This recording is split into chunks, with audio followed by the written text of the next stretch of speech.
I don't have to tell you things are bad. Everybody knows things are bad. Everybody's out of work or scared of losing their job. The dollar buys a nickel's worth. Banks are going bust. Shopkeepers keep a gun under the counter. Punks are running wild in the street, and there's nobody anywhere who seems to know what to do, and there's no end to it.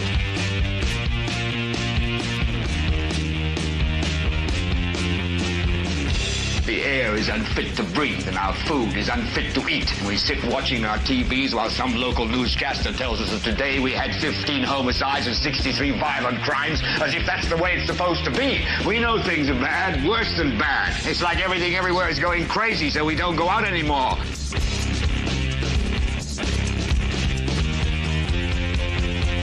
We sit in the house, and slowly the world we're living in is getting smaller, and all we say is, please, at least leave us alone in our living rooms. Let me have my toaster and my TV and my steel-belted radios, and I won't say anything. Just leave us alone. Well, I'm not going to leave you alone. I want you to get mad.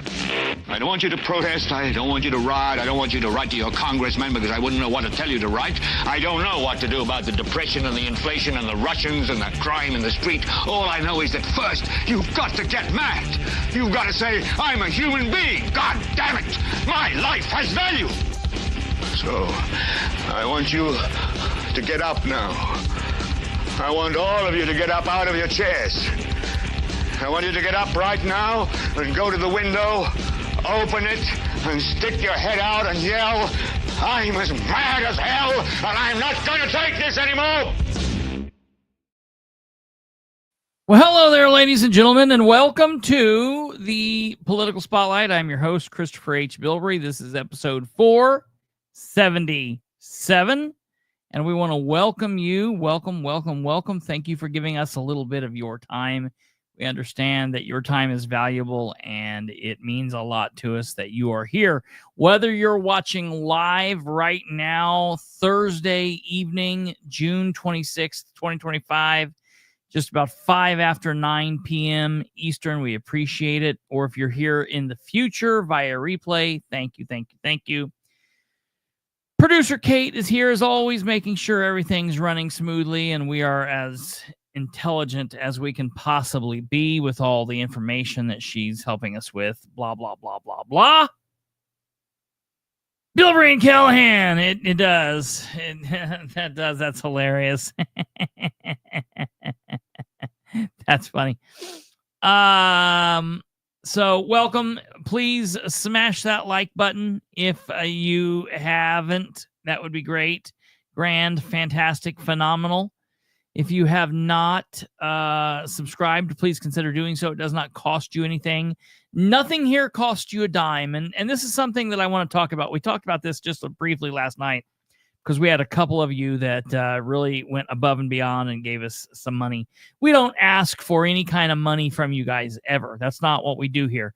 I've had people say, well, why don't you do the membership things that YouTube does? And I said, you know what? Because I don't make content for some people and then not content for others. I want what we talk about here to go out to. So we make money here off of the videos, and all of that through content. Appreciate it. That's how we pay the bills here, do all the things that we need to do.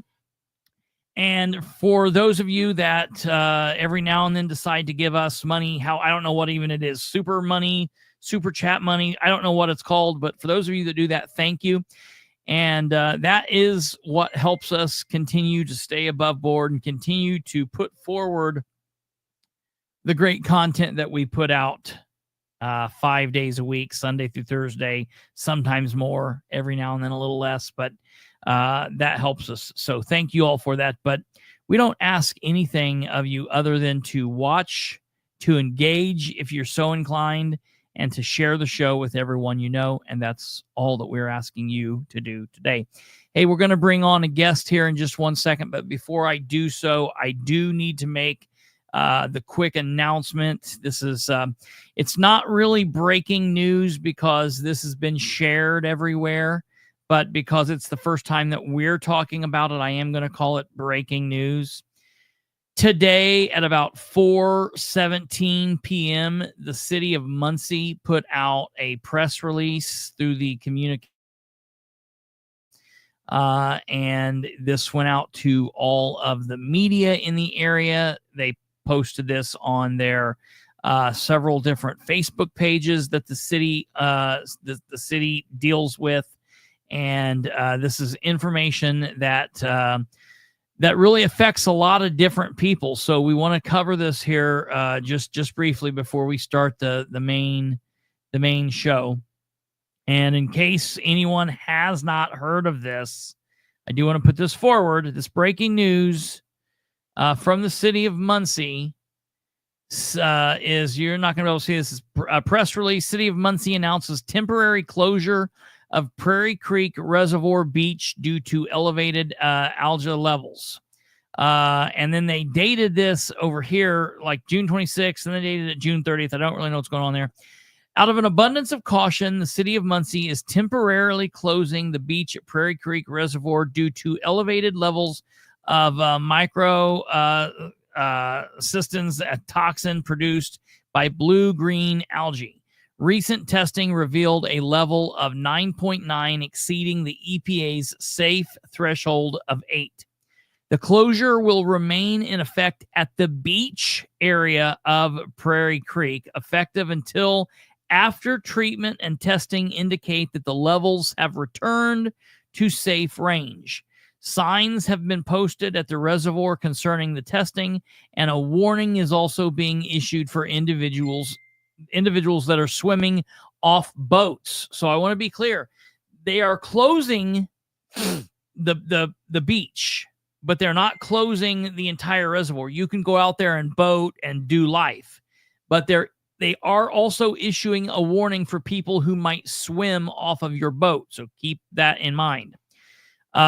This can pose a significant health risk to humans and animals, including skin rashes, liver damage, and more severe illnesses if ingested or inhaled in high concentrations. Algal blooms, often fueled by farm field runoff and high temperatures, are a natural occurrence that can escalate under certain conditions. And of course, we are being met with those currently at this time. We've had high heat and almost like quick flash rains, which have led to this. The city of Muncie is dedicated to the health and safety of its residents and visitors. To address the situation, Prairie Creek Reservoir will undergo an algae treatment starting Monday, June 30th. Treatment will be conducted using Curatine Plus, a chemical that is EPA registered and safe for fish, livestock, and recreational activities. Treatment will proceed only if dissolved oxygen levels in the water are suitable. Prairie Creek Reservoir is one of the most thoroughly tested bodies of water in Indiana, with monitoring conducted by the Indiana Department of Environmental Management, Indiana Department of Natural Resources, and Muncie Sanitary District Bureau of Water Quality, and other agencies. The city obtained all necessary permits, including the Aquatic Vegetation Control Permit from DNR and IDEM, to perform the control measures such as the treatment described above.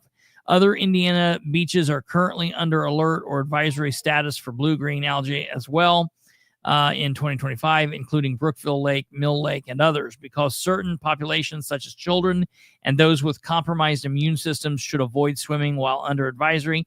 The city of Muncie is taking the proactive measure of closing temporarily to ensure public health at Prairie Creek Reservoir Beach. The city will provide updates as water quality improves and the beach reopens. Visitors are encouraged to follow all posted advisories and avoid contact with visible algae in the water. This was posted at 4:17 today and sent out at 4:17 today. This also does not affect Tui Pool in any way. But the strange thing, okay, so then this was also posted. This was posted along with their warning. The strange thing was just about an hour and a half later at 5:35, a post went up on Prairie Creek Reservoir Uncensored, and the post was posted by Indiana American Water. And their post said, in light of the recent temporary beach closure by City of Muncie at Prairie Creek Reservoir due to elevated microcystins, a toxin produced by blue-green algae, Indiana American Water wants to reassure our customers. Our water is sourced, treated, and rigorously tested at our water treatment plant. No algal toxins have been detected in the water after treatment. And this is confusing people. That second line right there. No toxins have been detected in the water after treatment. So they're seeing that along with the second picture that they've posted, which is this. Indiana American Water provides updates on Prairie Creek Reservoir after City of Muncie issues beach closure. Muncie area residents should be aware that no algal toxins have been detected in the water after treatment. And then they've posted a picture of Prairie Creek. And so we have a lot of people who are saying, wait a minute, what's going on here? Are they closed? Are they not closed? Is there algae? Is there not algae? I've reached out to sources with the Indiana American Water Company, as well as sources with the City of Muncie. I specifically reached out to the communications director of the City of Muncie. And I want to be very clear. These two statements do not contradict one another. I want to be clear about this. The statement that the beach is closed because of the algae is true. There is algae in the water by the beach area. That is true. The Indiana American Water Company is specifically and strictly only talking about the drinking water and the bathing water and the cooking water that comes out of the tap. There is no problem or no apparent concern, per they say. I always drink bottled water, so it's not something that would affect me anyways. But they are simply saying that this is not an issue for citizens in the Muncie area who are turning on their taps. That's all this means. The closure at the beach is still in place, and the City of Muncie and Indiana American Water are on the same page with it. The little issue with, I guess, communication here. This seemed a little confusing by how they did it. So it's closed. Obviously, swim at your, do, as my dad always said, live life the way that you want to live it, and understand that you have to pay the consequences for the actions you take. So besides that, do as you see fit, but pay attention to the laws, yada, yada, yada, and the signs and the notes and the advisories and blah, blah, blah. So do as you wish, and be careful of that. We will keep you posted on what goes on here. And I just wanted to bring this to you so you would know, so people could be as safe as possible. All right. Without further ado, ladies and gentlemen, to some of yours pleasure and some of the absolute horror, we are going to bring on our person that's here today, our contributing correspondent, Dr. Katherine Callahan. Listen, I'm the Irish one. Yeah. Yes. Right. Okay. Listen, I want everybody to know that I dropped the deviled eggs, a whole tray of them at work today. Jesus. And I said, we'll just have to have egg salad. God. What So to my mom, I'm very sorry, because I know those take a lot of work. Is she who cooked them? Yes. Yeah. But we ate them because, they're a little bit on sale. They're not $10 a carton anymore. Yeah, that's right. Those were just slippery little suckers, and they just Jesus. all right. So That's some crazy but I stuff. always want to find a way to be able to connect to some of my greatest viewers. And so, like Alva and Joe Black and Stumblefoot, he's on here. And so I want to start this off. And for those of you who are watching from Monroe Township, I have gotten the message about the breaking news. As soon as we do this clip, I will get it up here. So do Koreans eat deviled eggs? I'm not sure, but Japanese people do. Hey, I'm getting messages that you're seriously an awful person and people aren't here for it. That's all right. I don't mind. No, Okay. no, you remember? Oh, I know what you're talking about. But you know what? I'm still here. I can't believe anybody would literally reach out to you and tell you that about me, but that's okay. I'm like, dude, I know she's an awful person. I deal with her frequently. Right? Good Lord. You can't convince. Otherwise, yes. Yeah. So, okay. So does everybody know what the word tyranny is? I don't know that everybody knows what the word tyranny is. So I'm going to show you a clip from a kids show that was sent to me right after I got subpoenaed. Somebody sent this to me. So let's play this clip. Yeah. So the episode title is Tyranny and Idiocy, and we're gonna be talking about lots of different things going on all over everywhere. But Katherine wants to this horrible person, Katherine Callahan, wants to play a clip here. It's only 1 minute. Which clip are we looking at? It's only 1 minute. You see it? I'm not concerned about the time. What? It's got an ant on it. Well, I know it's a cockroach. I think it's a cockroach. Oh, I see it. And a man? Yeah. That's like a Bug's Life or something. Hold on.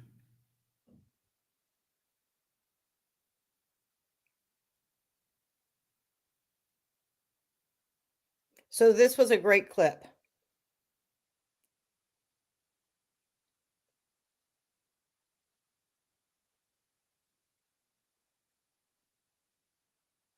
Clip was that ant that stood up to me. Yeah, but we can forget about him. Yeah, it was just one ant.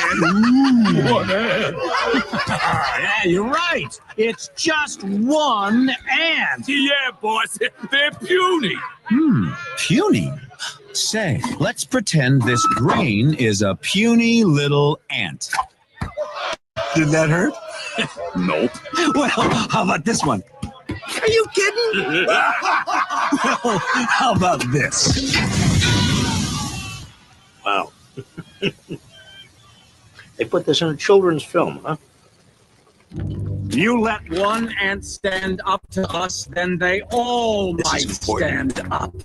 Those puny little ants outnumber us 100 to 1. Tyranny. And if they ever figure that out, there goes our way of life. It's not about food. It's about keeping those ants in line. Clip was that ant that stood up.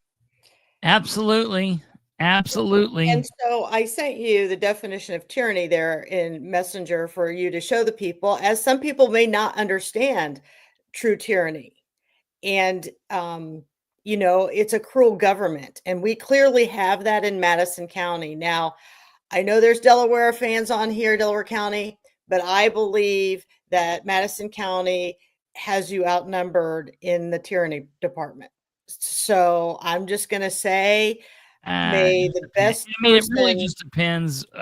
Obviously, no matter where you live, everyone's like, my place is worse than yours. Right. Let me tell you, until your men are being screwed by the people. Henry County's got us beat. I mean, Henry County's got everybody beat. So just right. And the whole part of this is, 5 years ago when I started this whole, and listen, I didn't pick this. This picked me. When they decided that, to throw bodies in a semi-trailer in a beer cooler, this became my mission. When they decided to gavel me, this is now my whole mission. Like one elected official said, I would have just given you a morgue to shut you up. It would have been worth $1 million, because now you have exposed everything and everyone. And other people, it's starting to become infectious. And so, when I got subpoenaed the other day, it blows my mind that it's not Larry Savage's team that's subpoenaing me. It is actually the county. Why they would do that, I don't know. Did they not learn from the fact when Stephanie Mellinger just came over and said, do you have a question for me? Absolutely. You give me a platform, you think I'm not going to take it? Have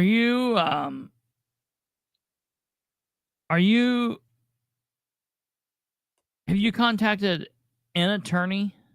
Oh, you betcha. Are you going to have an attorney with you? Oh, you betcha. Okay. Absolutely. Remind me of when this is, because I think I might want to come to this trial. I am being subpoenaed for the whole the whole end of July. That's pretty common for Okay. the witnesses to all be subpoenaed because they don't know they don't know when they're going to call you or when Well, whatever. so far there's only 2 of us. That's pretty common. What Okay. what are the trial dates? Whatever the last week of July is. Now, any of you who are watching, who are my patients, I want to explain something to you. These people actually think I'm going to lose an entire week out of the office and I'm not on vacation on a beach. Well, here's my offer. Anybody who has an appointment with me the last week of July, I'll be over at the Madison County Courthouse. Free of charge. You are welcome to come to the Madison County Courthouse. Keep your appointment, and I will see you there. And as long as you know that you're coming there, I'm not violating any HIPAA rights. We will quietly do your office visit, and I won't charge you because I can't charge from an address that I don't have a tax ID with. But I am not going to penalize my patients for this moronic episode. I mean, this is worse than the Jerry Springer show. I mean, I just want you people to know I love Jerry Springer, but I can't even believe it's gone on to this point. You know, Russ Willis did not face a trial, was found guilty by the special prosecutor, but faced no charges, no jail time, nothing. And then we have financial reports, right? So the first one was on canvassing, where clearly it was violated. It was on video. We all saw what had happened. Then we go on to finance report violations. Well, because it's Russ Willis, there's no charges. And he gets to redo all this, even though he testified under oath that he only kept 2 years of records. Then let's go on to Ben Gale. Ben Gale gets a free pass because the county says, well, really, that's a state issue because that was Evan McMullen, who's an attorney, and those 2 buffoons don't even know how to fill out paperwork correctly. So you have to take that up with the state and file with them. And then let's talk about the clerk. And and I'm going to say this, what a complete moron she is. I'm really tired of people telling me their godly ways and how they want to hide with this when you've committed adultery. Well, yeah, they're Somebody in the certainly not prosecutor's living. office. Yeah, they're certainly not living to the life that they're. Yeah. So let's all just know that if you have decided to go down this path with me, you can try to shut me up, but I've become so infectious to so many other people and have empowered them. Even if you were to, silence me or do whatever, there's so many more people who have already picked up the baton and they're running. I mean, they're not even walking or crawling. They're running. Like Lisa Summers is a great example. Nicole's a great example. Megan is a good example. Bree's a good example. People are out there just exposing it all. So, the reality is it just takes one person. Kristoher's done it over there in Delaware County. He's been kind enough to let me come and crash his show many times. We're doing it over here in Madison County. Dave Sargent. I mean, he has taken the whole morgue thing to a whole different level of accountability. And that's what you want to see. You want to see great people and you want to start to multiply. And that's exactly what we're doing. So, Rebecca Crooms is great too. Oh, yeah. Well, this whole subpoena thing, I'll do a couple more podcasts on it as we go. I've got a couple of clips to do that. But unfortunately, while I was getting ready for the show, I got a message today, Kristoher, a few minutes before we came on the show. And this is kind of breaking news. So I want to, let me see here. I'm going to present, people do not message me right now while I'm on. You want to send it to me and me do it? Because that, No, it's going to be bad. I'll do it. All right. So, okay, I think I'm there. And then all these messages are coming up. Yep. Okay. Delete those messages. And when you delete the messages, I'll put it up. Are you done? Hold on a second. Let me go to my page and make sure everything's down. So you didn't have it already up, did you? Not your page. Not me sharing the screen. Okay. No. I mean, I don't care. Maybe you should share it because people are messaging right now that we Right. probably don't want to show the people. Okay. Send it to me. Okay. Or tell So me what I'm doing. can you just pull my page up? This? My Facebook page? Like you mean pull up what you're sharing or pull your actual page up? Yeah, I can pull Pull your my page actual up. page up. Pull my actual from your side. Yes. I guess. Right. I get it. Hold on, let me get rid of this. Let me go to okay. I mean, I don't even know what to say about this right now. I'm so speechless. Trying to figure out how to spell Mm-hmm. Katherine Callahan's name. Just the Irish Terrible way. person. Okay. What am I putting up? Okay. So I believe it's the second post. So It's Monroe Township in Madison County. no. It should. Here's a great example. Pendleton Utilities. I want the residents of Madison County to wake up. Monroe Township, this is a problem. I did it 1 hour ago. Yeah, I got it. Okay, here we go.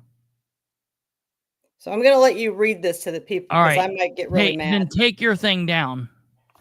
Okay. Okay, here we go. Okay, Monroe Township, this is a problem. This is what I have been trying to warn people about. The Madison County Health Department, Stephanie Mellinger, Madison County Health Department, what is she, the director? She is the director, yeah. Has failed to post any warning signs to the community. The commissioners, Richwine, Gardner, and Pratt, along with the county engineer, Jessica Baston, and Mellinger and Joe Davis, kicked this can just a little too far. I've asked for the results to support this post. I'm sure this mom is more than frazzled. But if the data supports this, people need to be held accountable. No one should have to live like this. The people above believe out of sight, out of mind. This is horrible and could have been prevented. I will do everything in my power to help this family if the documents support the post. In the meantime, please make wise choices, be careful with the water, and get it tested. And that shares a post from Sandy Ward that says, shared from resident in Alexandria. Just want to let everyone know that lives in Ellick that the city water is contaminated with E. coli. My 4-month-old daughter became very sick and was rushed by ambulance to the hospital, and tests proved that she had an infection from contaminated water caused by E. coli because of the sewage that's in the water. Now she has to be put through multiple testing because she could have organ damage from it. I don't know who I got to talk to what can be done, but the city department needs to be figuring it out. I am going to the city department tomorrow and contacting the mayor as well, and whoever I may have to contact because it's not safe. Just as a warning to everyone out there, please help get this problem fixed before it resolves. I don't know. Before results in something worse. Yeah, that's what she's trying to say. So yeah, that's pretty nuts. Yeah, and you know, and people, so I've seen the post, everybody. I have messaged the person that this involves. This is not the person. I know that on another page, this post was taken down. I think because it had the mother's name on it. So I just want everybody to know that all of this was preventable. The problem with the 4-month-old at this point is that if this parent believes in vaccines, again, I'm not even going to discuss anybody who has a vaccine comment. And they started the hepatitis B. This child is somewhat protected. Hepatitis A, you don't get that till they're about 18 months. And hepatitis A is what you find in food preparation, E. coli, those kind of things. So this will be an interesting story to follow if this is truly what this child has. My heart goes out to these people. You know, and I was just talking to somebody. Huh? Do you have the actual name of the mother? Yeah. But I mean, I don't release it or whatever. I'm just saying, yeah, you need to reach out to them and try to figure out what's going on, try to follow that story. Yeah. So, and this is the thing, I'm trying to even figure out if this person is attached to the city water or if she's in the unincorporated area. Alexandria, I cannot stress to you enough. You can stop this and make the commissioners pay this bill. They have the money to pay this bill. Now, here's a funny story, Kristoher, and I hope you can elaborate on this. We have elected officials in Madison County who believe that they are protected and have immunity if something like this goes wrong. Well, there is a certain amount of accountability to an elected official too. I mean, malfeasance is real. I don't know why people believe because they're an elected official, they're untouchable. Well, it's qualified immunity. It's the same thing. Police officers and elected officials, prosecutors, judges. It's the same thing that was going on that we talked about last night in Henry County. A current sitting judge, Kit Crane, down there, who was once a prosecutor and who sat on what was happening in Henry County, is now trying to get these lawsuits. He's trying to get them dismissed. He's trying to get his name pushed off of them. He's doing everything literally that he can, and claiming, and what he's claiming is that he can't be sued because of qualified immunity. And that's the same thing that the people in Madison County are thinking, that, nothing's going to come of this, or nothing's, if something bad does happen, they're just doing their job as elected officials. They can't be sued. Nothing can happen on them. Or I did my time and I've resigned and now no one can get me. No. All that crap is inaccurate. I think that they are so corrupt and so backwards in Madison County that if anything bad happens, it would be easy to tie it back to their inaction and their corruption. And that's what I mean. And I think it would be easy to hit them hard. Yeah, this is an easy, I mean, that's what I mean, this is just gross negligence. Yeah. And I'm going to tell you the reason why. Okay, everybody. I made another post and it's up, and there's $5.5 million of interest on ARPA fund that's sitting out there. These commissioners made an ordinance within a matter of days. They have been going at the council to get this money. The council, without even listening to the people in Monroe Township, signed a letter of support for this regional utility district and never heard from the people. Dr. Green led those people in that room and in that meeting. He called people before the meeting and told them, we are not going to allow these people to speak. Bethany Keller is the only one that pushed back and said, we're going to listen to these people. Yes. And they signed it. That, I don't care what you are, you're not immune. You didn't take all the procedures to listen to all the sides before you made decisions.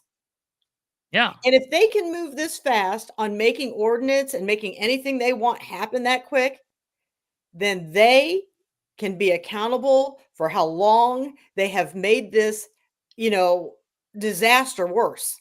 I mean, there's no reason for it and there's no excuse for it. So I just, that's kind of my soapbox on that, Alexandria. Again, people need to get out there. They need to get these signatures from the unincorporated areas. People need to be talking to your neighbors. I don't care if you live in Pendleton. If you've got friends in Alexandria, talk to them. You can go by. We've got like 20 sheets front and back of signatures. You can go to Total Care Car in Alexandria and get that signed. Go to the Curve and get it signed. You can go to Pro Flooring, Nick Hinton, you can sign it there. You can get to Lisa Summers and sign it there. So I'm just encouraging all of you to really come together and put this back on the commissioners. This morning I made a post. I don't know how this happens, Kristoher.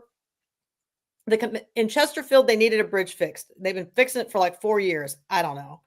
And they needed seed money. So Rich Wine, Gardner, and Pratt gave them seed money from food and beverage. Why wouldn't you give it to them from the bridge fund? That's so stupid. And so where's the bridge fund money? They've raised that tax every year for like the last 4 years.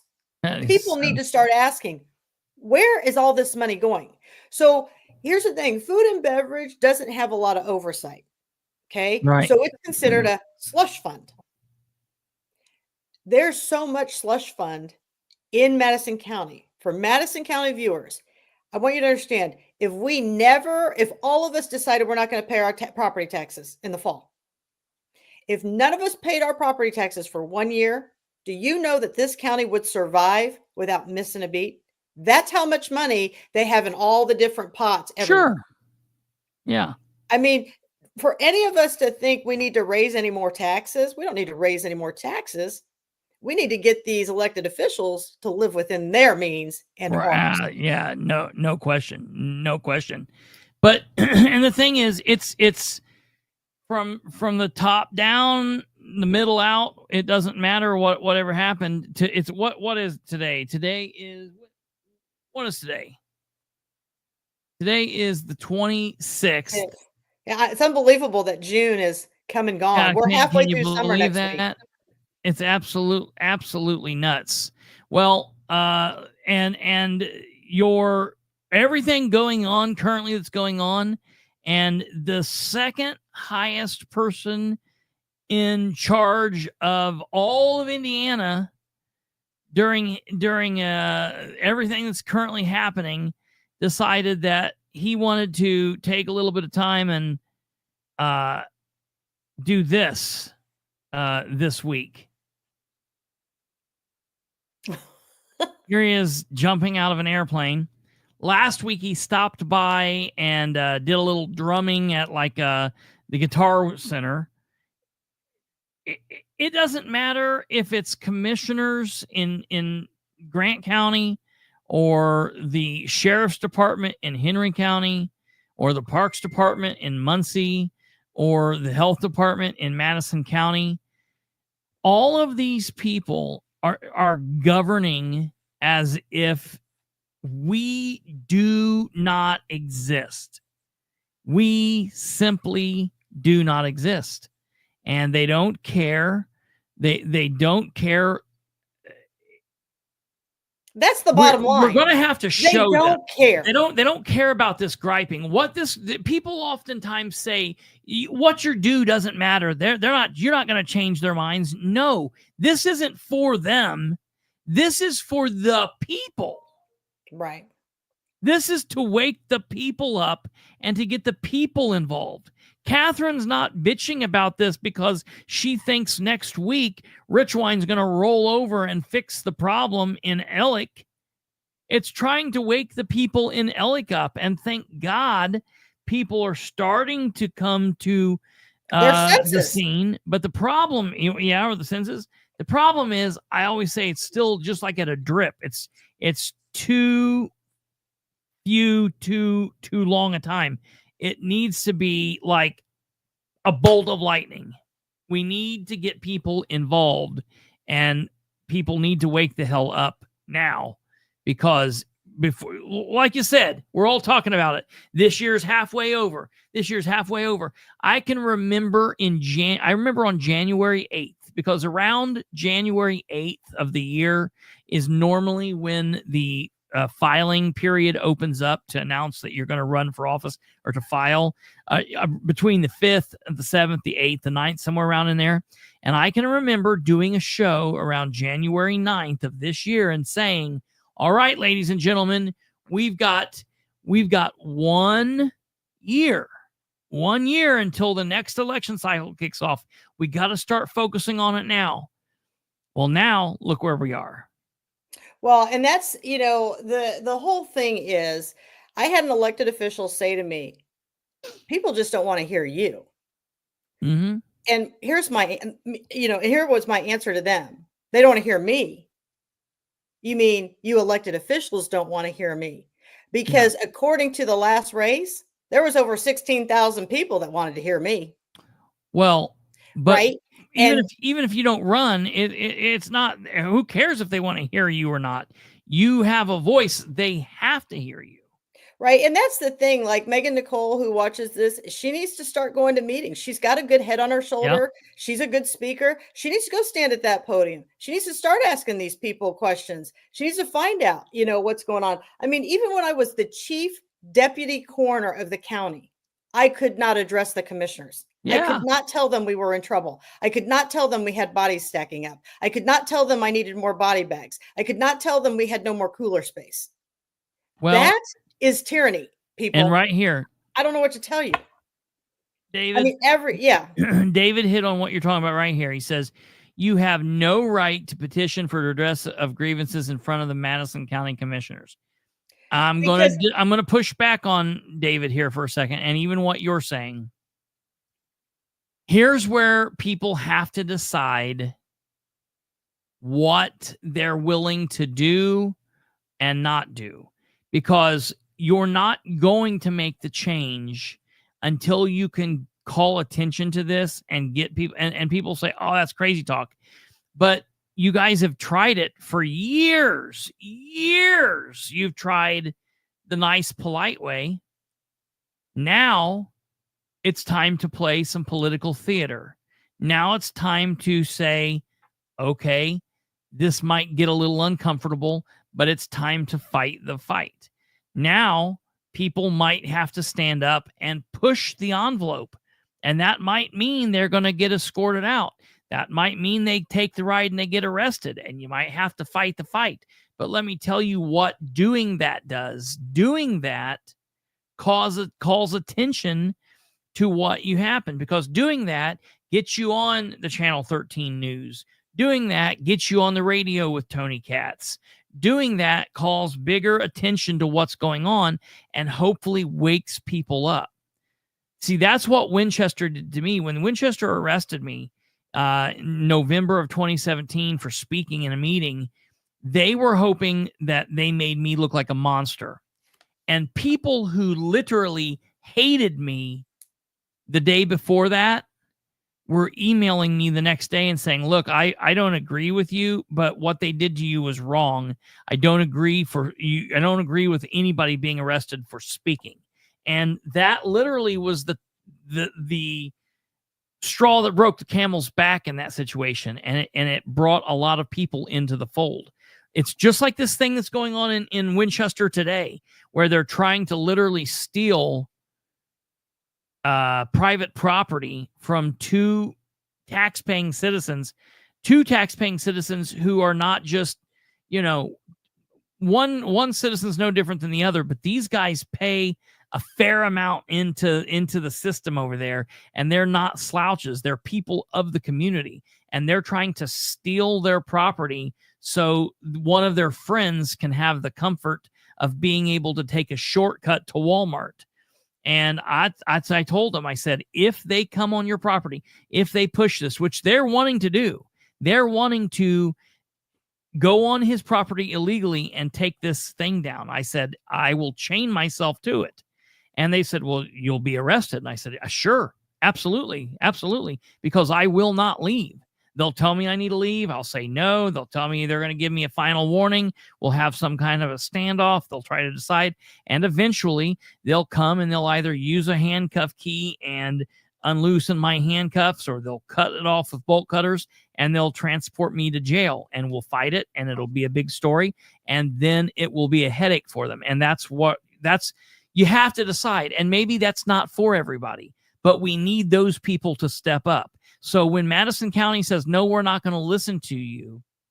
One time after I got arrested, Niles Thornburg, Kate's husband, went to the next council meeting, and they called the meeting to order, and he stood up.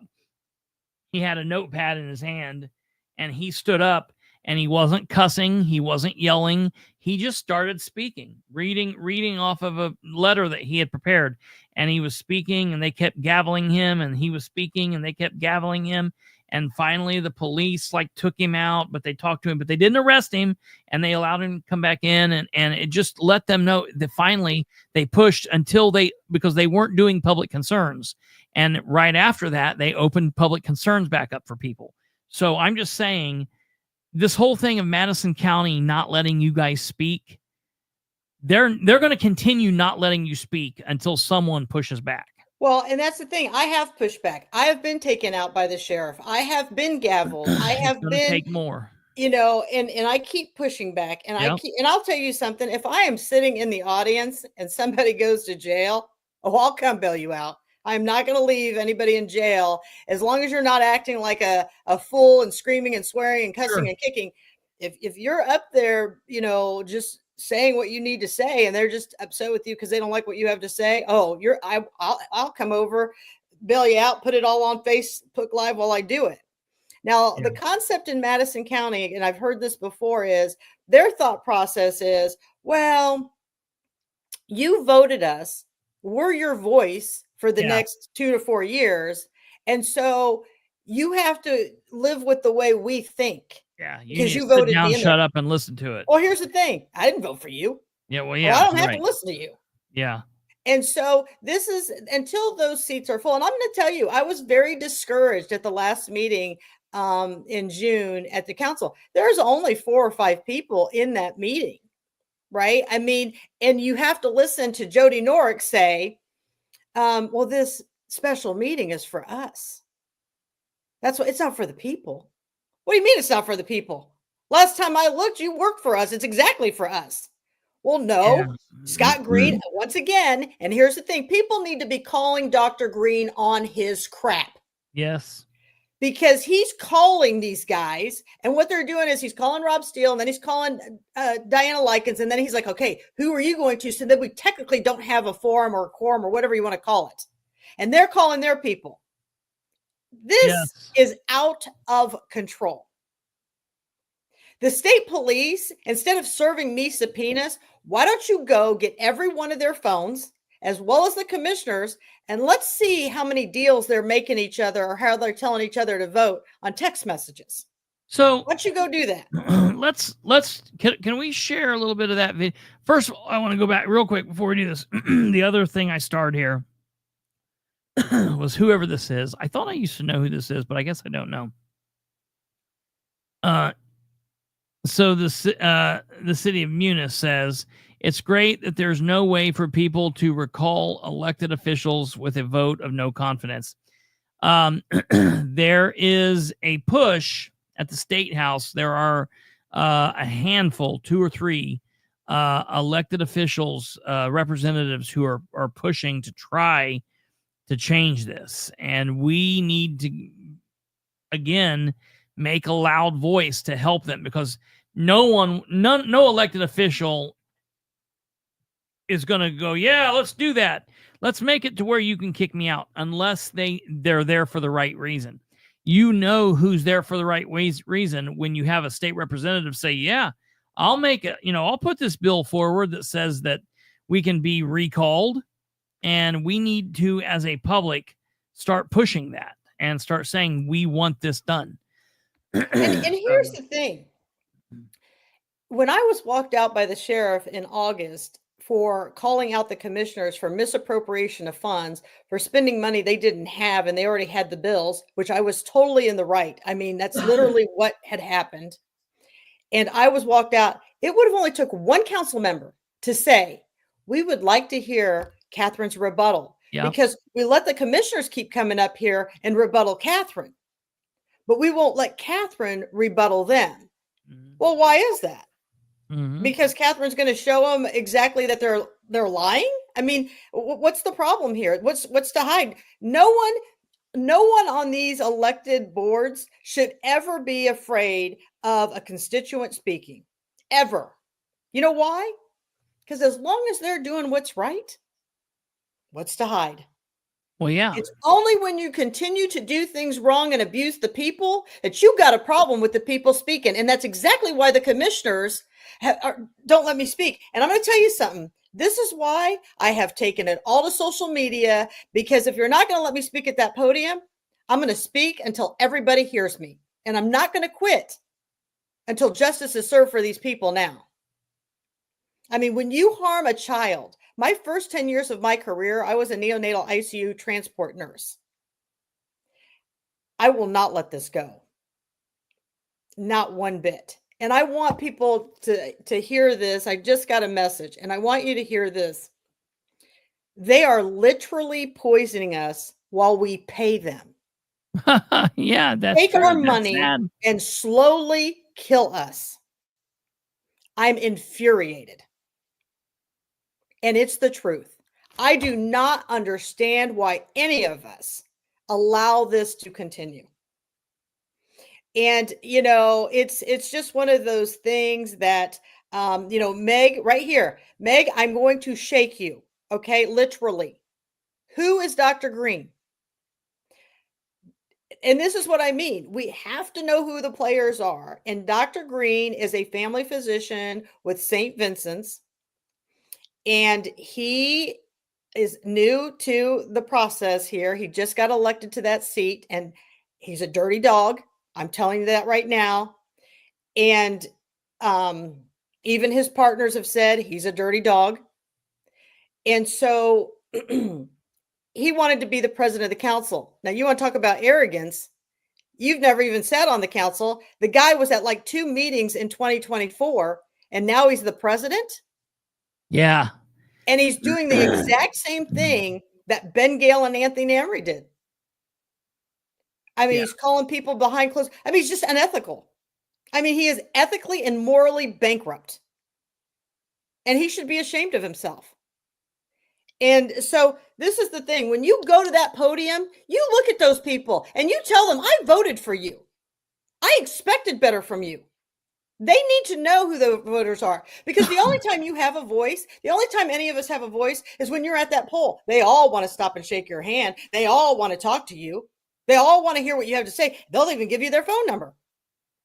That time. Election night happens and they get voted in. And now you're peasants. You're fools. They have no use stand for over you. there in that corner, and in 4 years, I'll give you a few more little treats. Yep. That's absolutely how this really is. The guy on the mound that we just watched on that children's clip, this is how young they are giving subliminal messages to kids when they're young like this. This is how bullies are made. Watching these kind of shows. Unless you're watching that with your children saying, that is a bad cockroach.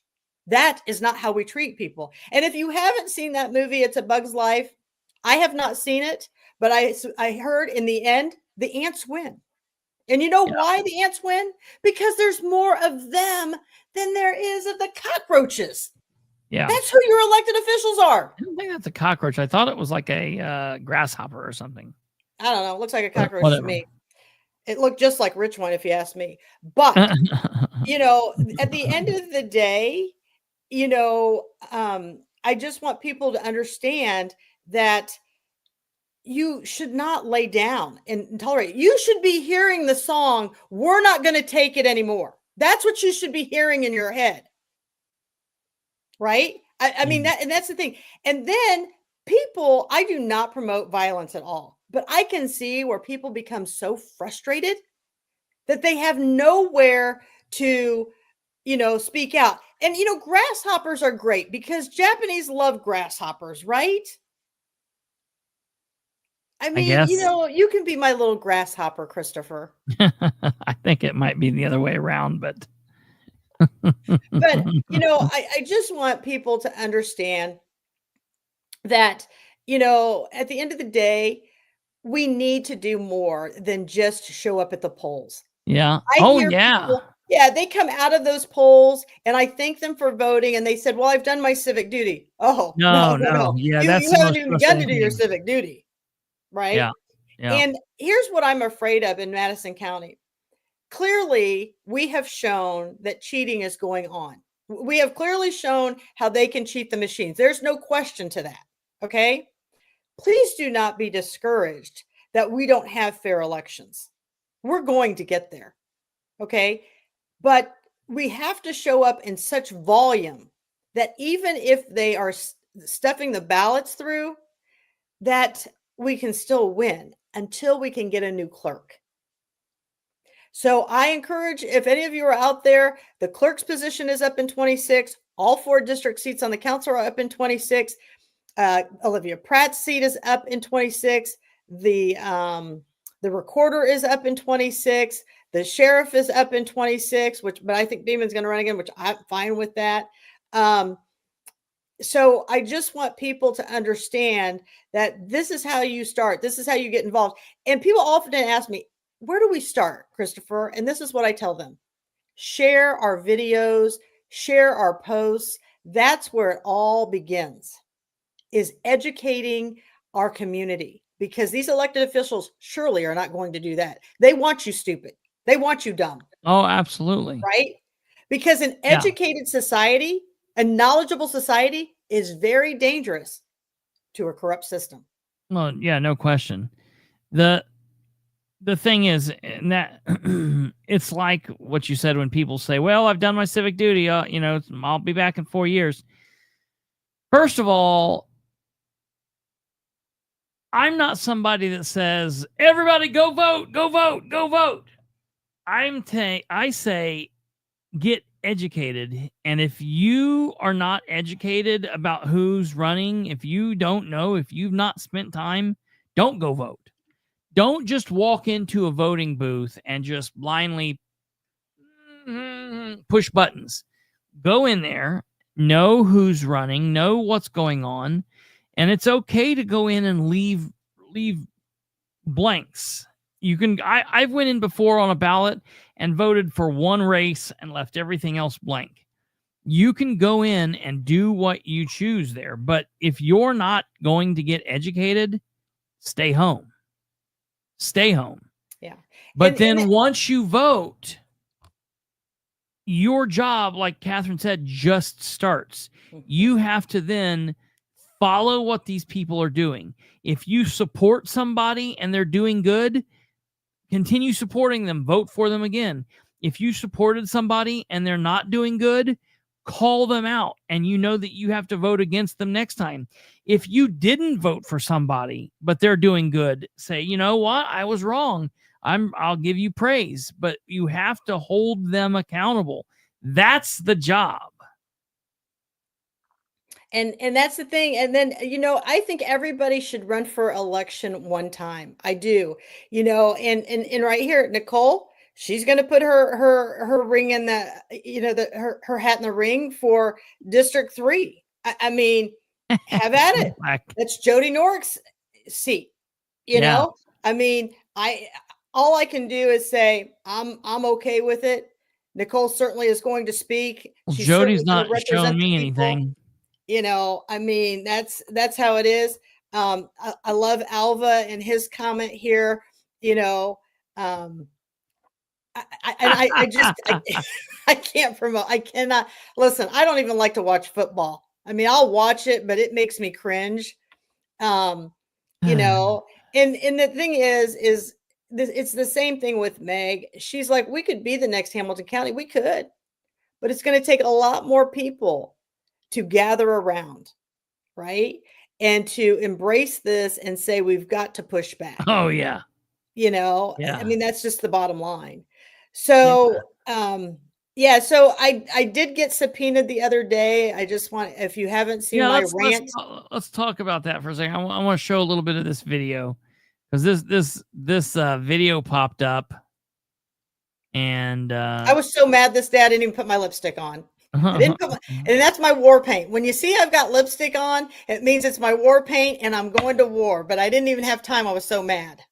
I saw this and I was like, what do we got going on here? So I played it, and this is what happens. Hey, Madison County, I just wanted to come to you and talk to you a little bit about today's events and how they've unfolded.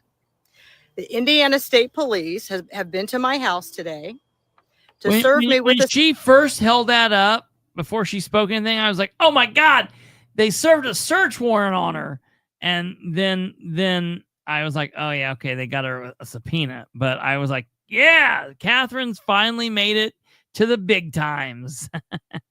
Here we go.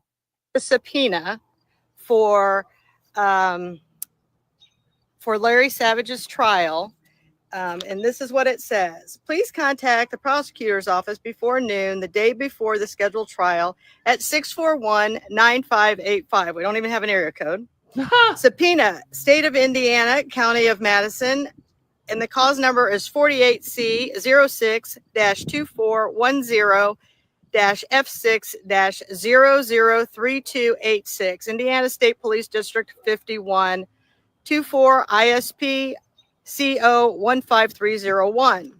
The state of Indiana, to the sheriff of said county greeting, you are hereby commanded to summons Katherine Callahan, CO Dave Preston, to appear before the Madison Circuit Court, Division 6 of Madison County, in the courthouse in Anderson on July 28th of 2025 at 8:30, and July 29th at 8:30, and July 30th at 8:30, and July 31st at 8:30 to testify in the jury trial in action wherein the state of Indiana is the plaintiff versus Larry L. Savage Jr., who is the defendant. On behalf of the state of Indiana, the witness, the clerk of said court on June 12th. Now, this is June 12th. We are, what day? I think we're like on the 24th day of the month. So it's taken almost 2 weeks to get this out. Linda Smith has signed this. So here it is. It is served by Detective David Preston with the ISP. He just put it on my door, 6/24 of 25 at 12:10, saying that I have been served. Well, this is my thought process to the whole thing. This whole thing going to jury trial. Let me understand this. So we go into a county election board. No one has control of that room. Tim Lannon says, do whatever you want, giving permission freely to everybody in the room. Everybody in the room. I'm not even in the room when this takes place. So now I'm being called for this, and I hope everybody who was in that room is being called as a witness to what happened. Now, if this were such a problem in that room at the time, and let me be clear, I don't agree with what took place by any means. But if this were such a problem in that meeting, then why did Linda Smith, Tim Lannon, and whoever else they had in that room, why did they go and make up ballots without notifying anybody in that room that there was a problem? You know why? Because they wanted to make sure those machines matched. They wanted to show the public that, hey, we can do anything we want in these rooms to make those numbers match. If this were a problem, and they knew this was a problem, they should have had an obligation to all of us in that room to tell us, because this is a live testing site for them to say that we have secure elections. They just showed us. If they don't like what the numbers match, if they don't have the right numbers coming in from the polls, they can go right out there. They can make up the ballots as they want, and they can force them right through. And they can sit there and say this is speculation, but you just showed all of Madison County and the entire world on video. That's exactly what you do. So the fact that you are taking officers to do this kind of witch hunt because you had no control of your own meeting in which you gave people permission to do whatever they wanted in that meeting, that's on you people. The real people who should be subpoenaed, that should be the ones who should be on trial should be Tim Lannon.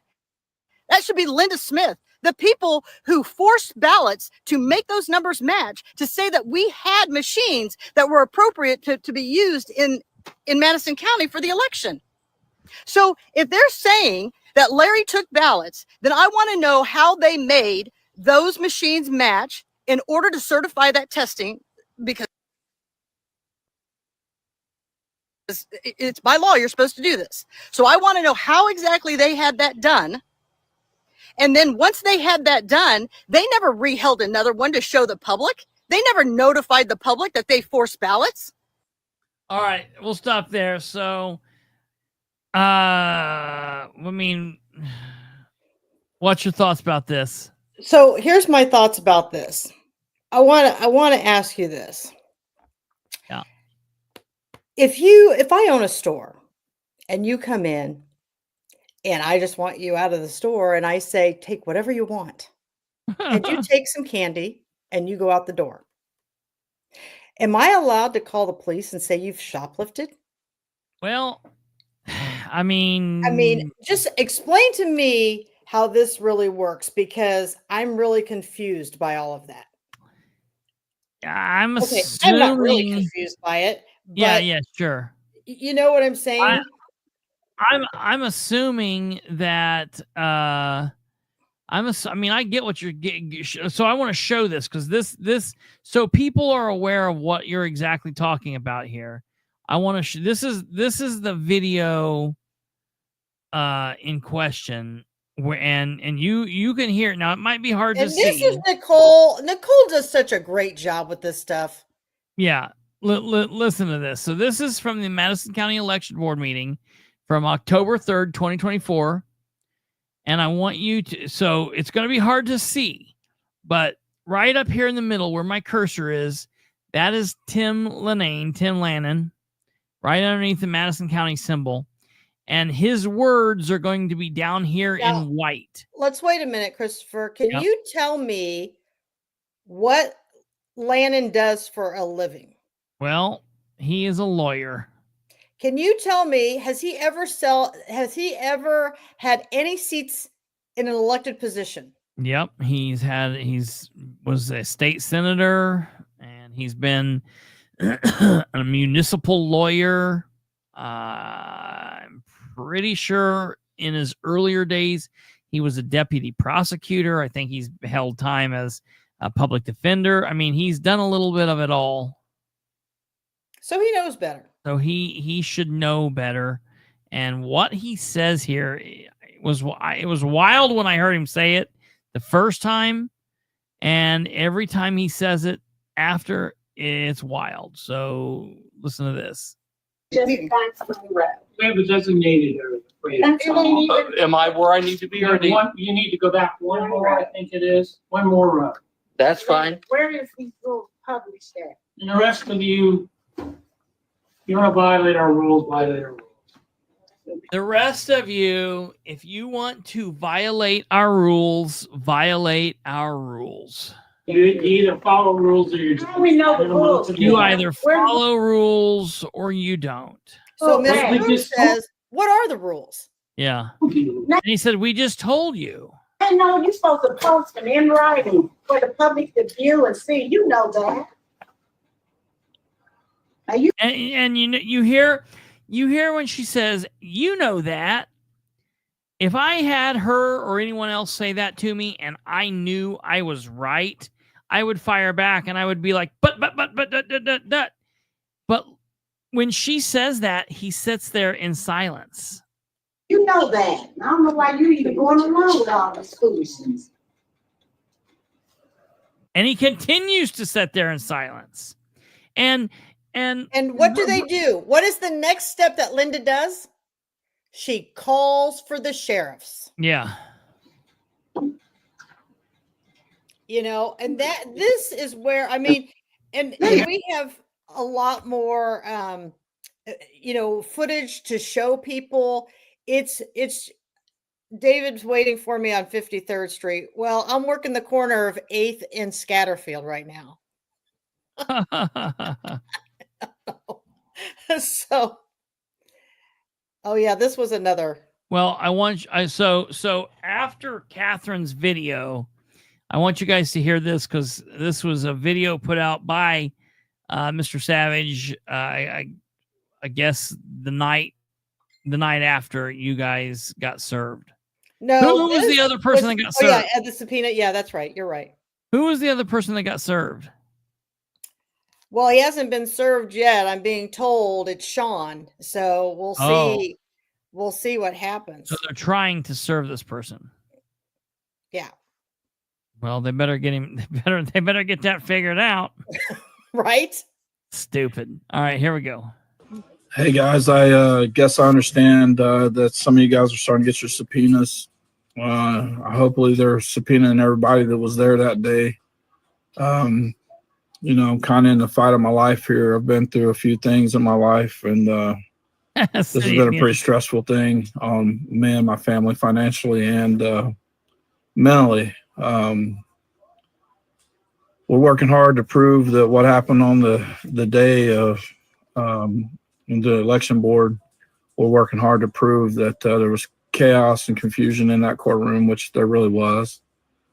Nobody was sure what to do or how to do what they were doing. They had people detained in the hallways, telling people they couldn't film a public test.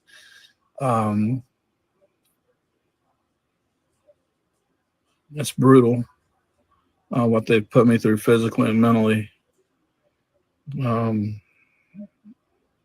The strain they put on my family and the strain they put on my name, because I was always raised that your name is everything. I just want you guys to stand with me so we can prove that what we're doing here is not in vain, that the people that are in charge are not being honest. The people running these elections are not being honest. The people that should be on trial are Tim Lannon, Linda Smith, Russ Willis, and maybe even some of these prosecutors.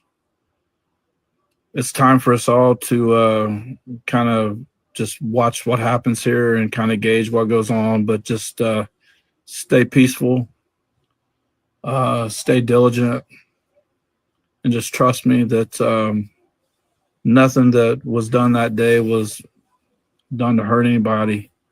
It was just a bunch of confusion. I did let my attorney go, and I have hired another attorney. I'm just fighting. I'm fighting for fair and transparent elections. And what they're saying about me in the media is unfortunate. It's far from the truth. They've doctored videos. They've edited video from the courtroom that day or from the Board of Elections room that day. It's not honest. They raided my house, took my cell phones. They didn't find anything. What they were really going after was Dr. Callahan. What? They didn't care about that election process or election room. The thing that's sad is that they certified an election and they made that election results what they wanted it. We've been through a lot of close elections here in Madison County. And I know now for a fact that they can make any election whatever they want it to be. If they want you to win by 1 vote, they can make that vote up. If they want to, if you win by 30 votes, they can make Yes, David. those 30 votes up. They're very dishonest people. Linda Smith, you're a thug. Tim Lannon, you're a thug. State police, you're a bunch of thugs also. You should be ashamed of yourself, especially that Detective Preston.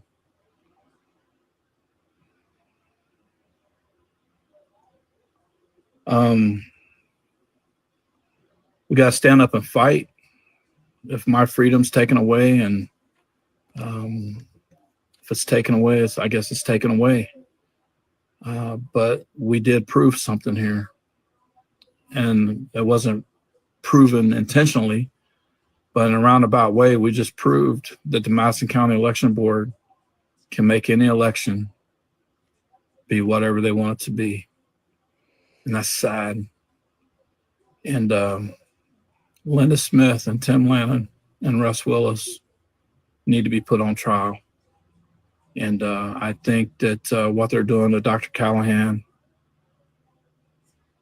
involving her in this witch hunt, and what the press has said and done with her is unfortunate. She's a good lady. She's always got Madison County and LaPel and Ellick and Anderson, all your best interests in mind. They've painted her as a demon. She's not. They've painted me as a thief and a demon, and I'm not. This has been a strain on my marriage. It's been a strain on me personally and financially. And God is good. And I'm going to leave this in the hands of my peers, in the hands of 12 people. So that's pretty much his statement there. I guess I wish he wasn't kind of like, he seems defeated. I wouldn't be defeated yet at this point. You know, I don't know that he's defeated. I think he's just resigned himself that this is going to go to trial. Well, yeah, that's fine. And you know, and that it's going to be up to the citizens of Madison County to make that decision. You know, Meg's asking, do we like this guy?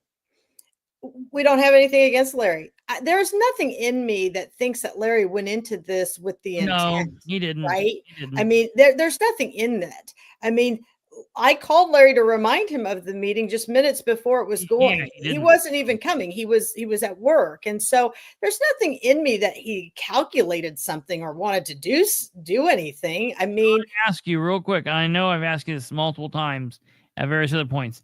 Did you call and tell Larry to steal those ballots?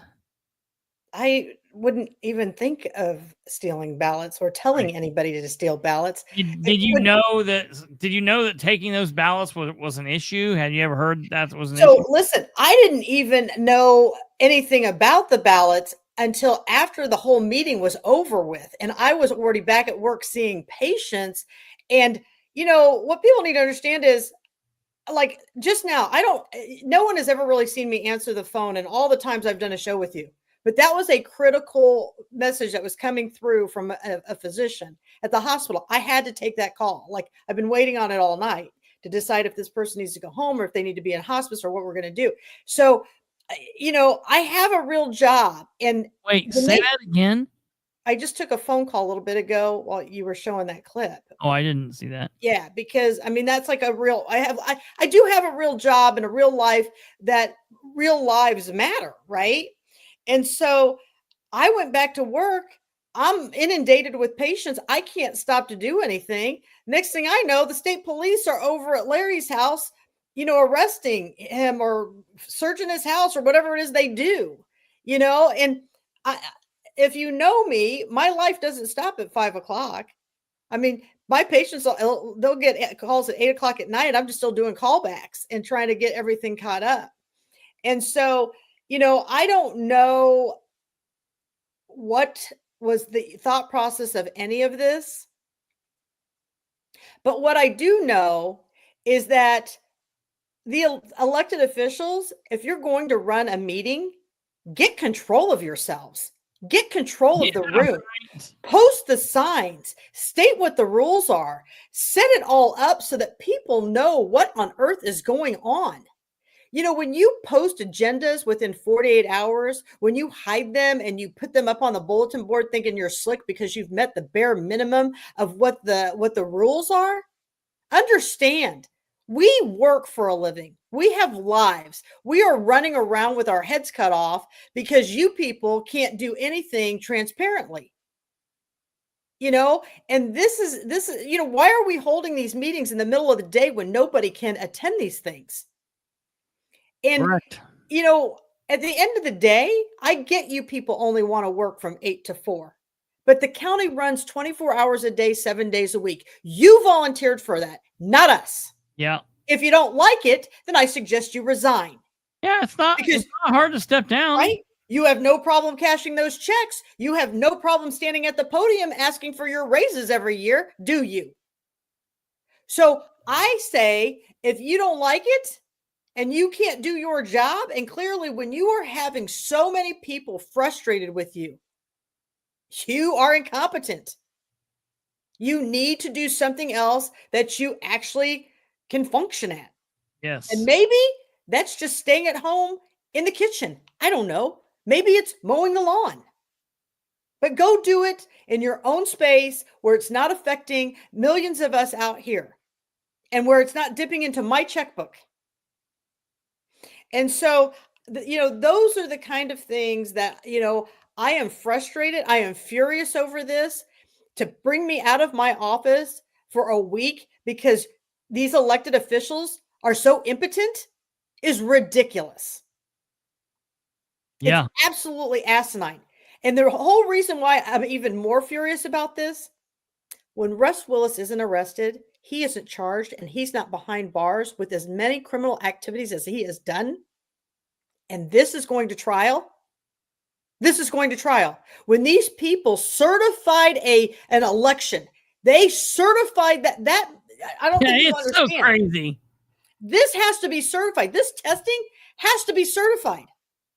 If this were such an issue, why didn't they stop the meeting before everybody left and say, where's all the ballots? We're missing these ballots. Because I'm going to tell you something. I was a dean for 5 years. I get a call down in my office telling me we're missing tests. Guess what? Nobody's even leaving the building. And they're all going to sit in that room till somebody, I don't care, shits me a test. Right. I'm not kidding you.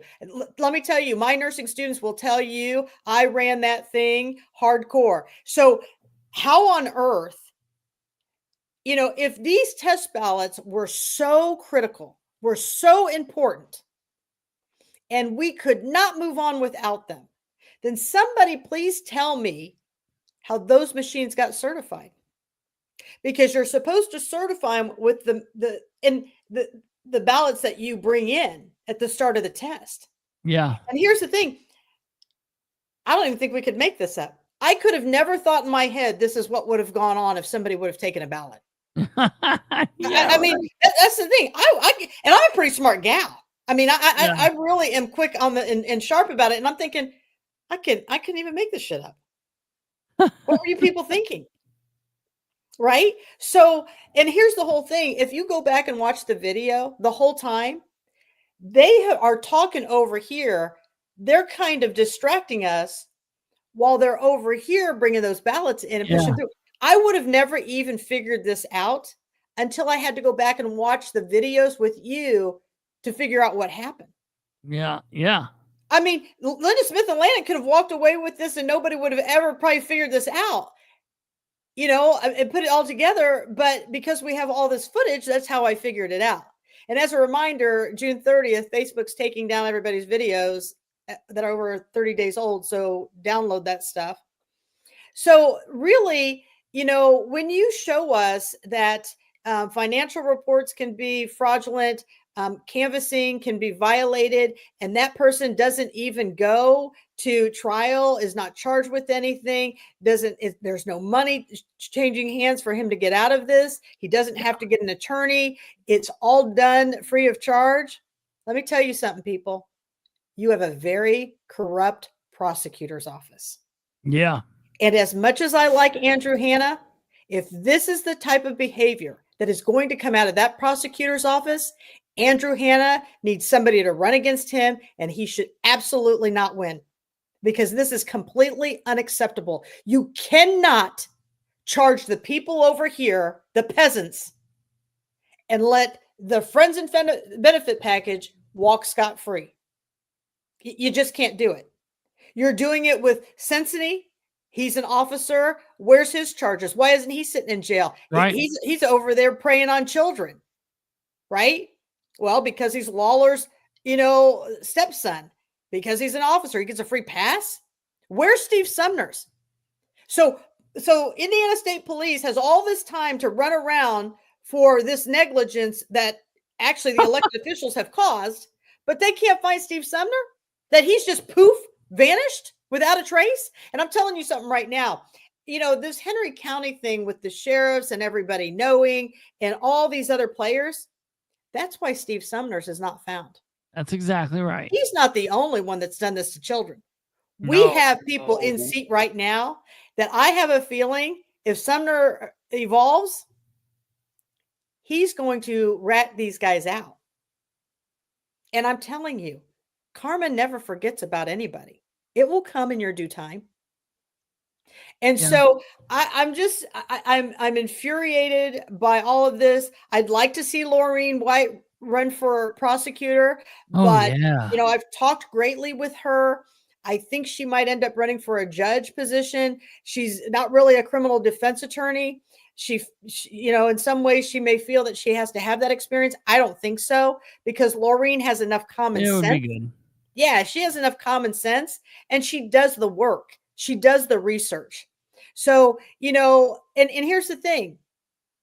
Andrew Hanna has a lot of criminal defense history, and he's been in that. That's his ball of wax, right? But if ethically he can't do the right thing, I don't care how much experience one has. This is wrong in so many ways.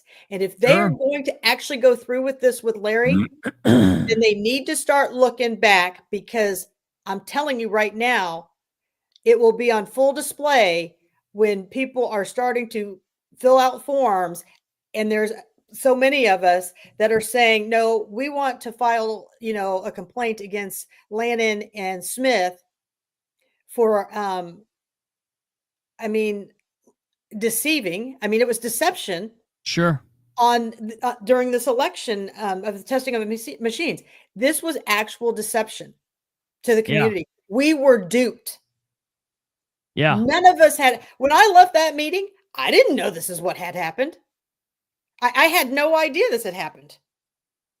So I left there thinking, oh, well, you know, that's what you do. And they brought in these ballots and we left and everything's certified. And that's how a testing thing goes.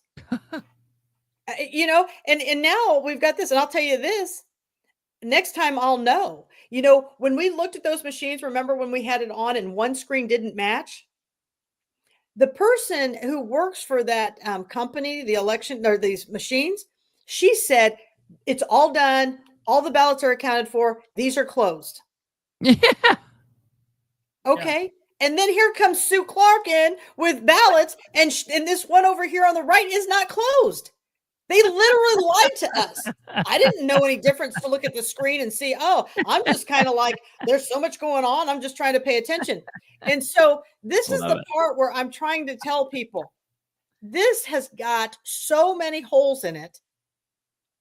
I don't even know what to think at this point. I mean, I'm starting to question everybody's integrity at this point. Right. You know, Andrew's the chief deputy prosecutor. He should be saying to them, you guys, I'm up for election. This looks like corruption. We didn't do a thing to Russ. And I'm going to tell you something, Andrew, if you're watching this or one of his friends is watching this, do not let these people destroy your career before you ever get it started. Because if the people can't trust you, they're not going to want to keep you as a prosecutor. And this is Andrew's moment to shine. This is Andrew's moment to say, we got to stop. So it is what it is. I don't even know what more to say. That's my rant. I'm sure I've got a lot to say about this. Always. There's a lot more holes. You guys, if you go back and look at this video, it gets worse. The more times I look at it, the more times Nicole looks at it. We're looking at it from 5 different cameras. It even looks worse. Because at first, I didn't think Linda and Tim knew that the count was off. Right. And so we made a video. Who gave the order? Who gave it? Who gave the order in that room to make those ballots? Did the testing people just take it upon themselves to make their machines work because they didn't want to have egg on their face because they were the ones that were responsible for bringing in the ballots? Or did Lannon and Linda give the orders, just go make those up and we'll deal with this later? Who gave it? Is that what it was? Do we know? Well, let's see, Nicole, what do you think it is? Because I'm starting to think the more that I'm watching this, that Lannon and Linda knew that they were missing and never brought it to the people's attention. This right here is wrong. And if this is the case, they all need to resign. They need to get off that election board because we do not have people with any type of integrity in this county running elections. And I've got a problem with that. Sure. And everybody else should. Everybody else should have a problem with that too. And here's the thing, Stumblefoot. You're right. We're going to have to convince the judge. But you know what? No, you're going to have to convince the jury. By the time we push out all this footage, I don't know that they're going to have a jury that can say, no, we haven't seen Katherine's page. Let me remind everybody that I get sometimes over 1 million views on my Facebook page. I don't even know 1 million people. And then you bring Nicole's hot little fingers into the mix and she gets 500,000-600,000 views. Now, yeah, some of them are, we share the same people, but come on. It's going to be a tough one. I mean, it's going to be a tough one to see. Dave Sargent better have his self sitting in that room because he was sitting there too with all this. I don't even know what Dave Sargent thinks happened in that room, but it was complete chaos. Yes, it definitely was. So, it is what it is. I look around this entire county and people, I cannot believe that you have bought what Richwine and Gardner and the Likens have been putting down for all these years. I have to believe that maybe people didn't or people don't, but they don't care. They're just not involved. It doesn't matter. Well, now you can feel it in your checkbook, I guess. Yeah, right. Mm-hmm. I mean, there's no other. And right here, Nicole says Sue motions to her and tells her a hand signal of 2. And she's going to have the timestamps with it. I mean, this is the thing. Yeah. I'm not going to come in that courtroom unarmed. I mean, I will tell you that right now, and that's not a gun. Anybody with factual information. I am going to come in with timestamps and information, and I'm going to put out. Listen, there is nothing about me that is going to go into that courtroom without making sure that everybody is clear of my information. Yeah, it's all going to be out there. I could care less. I mean, I could care less if they're watching this video and they're taking notes. I could care less if you're thinking over there, hey, how can we spin that? Because at the end of the day, that's exactly what you people did. As a matter of fact, I think Tim and Linda calculated to set Larry up by telling him he could do whatever he wanted and then turn around and call the police on him. I mean, is that the spinning you guys want to do? Because I'm all in. And here, this is only with me with 3 hours of sleep. I'll make sure I get a good night's sleep before I come in that courtroom. And then I'll really be on fire. But yeah, I mean, we could just say that Tim knew he had set it up with Larry, or he studied Larry and he knew Larry was going to do something like this. So he just told the public to do whatever they wanted. I don't know. We don't know who the judge is. What's interesting is on my subpoena, it just has Linda Smith's signature on it, and it just has Preston's signature on it. You know, what's so interesting is, I don't know about you guys, but if you were the plaintiff, I guess is what you are, and then Larry's the defendant, and then what do you mean? The state, it's not plaintiff. Okay. It's state versus the defendant. If you're the state and then you got Larry and you've seen all this footage, would you honestly be going after Larry? That's what I don't understand. I don't think these people have looked at the footage. I don't think they care. I don't think it matters. I think this is a gotcha moment. It's been a gotcha moment the whole time. Well, here's what I'm going to tell you. I feel sorry for Larry Savage, right? But in another way, Larry, you're going to hate me for saying this. If they prosecute Larry, well, they've let Russ Willis off on all this other stuff. The only gotcha moment is to show you that the cartel in Madison County truly exists. That's all this is going to show us. I mean, it's already shown us up to this point that they have rules for the peasants and they have no rules for the elite. Certainly. Okay. The difference is these people are so arrogant about it. They are so like, let's just put it all out there. You know why? Because nobody in Madison County can put 2 + 2. Well, I'm going to tell you something. I know that 2 + 2 = 4. And I know 1 + 2 is 3. Well, yeah. So I'm just going to tell you that, you know, you guys are doing a fine job showing the people how much corruption and cheating you have done in elections by going after this. And there's no way I could have ever thought that this is how this would go. Certainly not. Certainly doesn't make any, it does not. Yeah. But if I did, I probably would have done something a long time ago because it would have saved me 5 years of hell. Well, yeah. Right. And so, you know, and if it's Magistrate Childers, I mean, well, we all know where that's going to go because an he's the actual one that let Sumner off. It'll be an actual judge. You know, I mean, this will be an interesting thing to watch. Larry has another attorney. He fired his other one. He has a new attorney now. They think it's going to be Judge Dudley. I have no idea what judge it's going to be. Do your judges not stay in the same courtrooms? I don't understand. I What don't know. court is this in? I think the thing said it was in 6.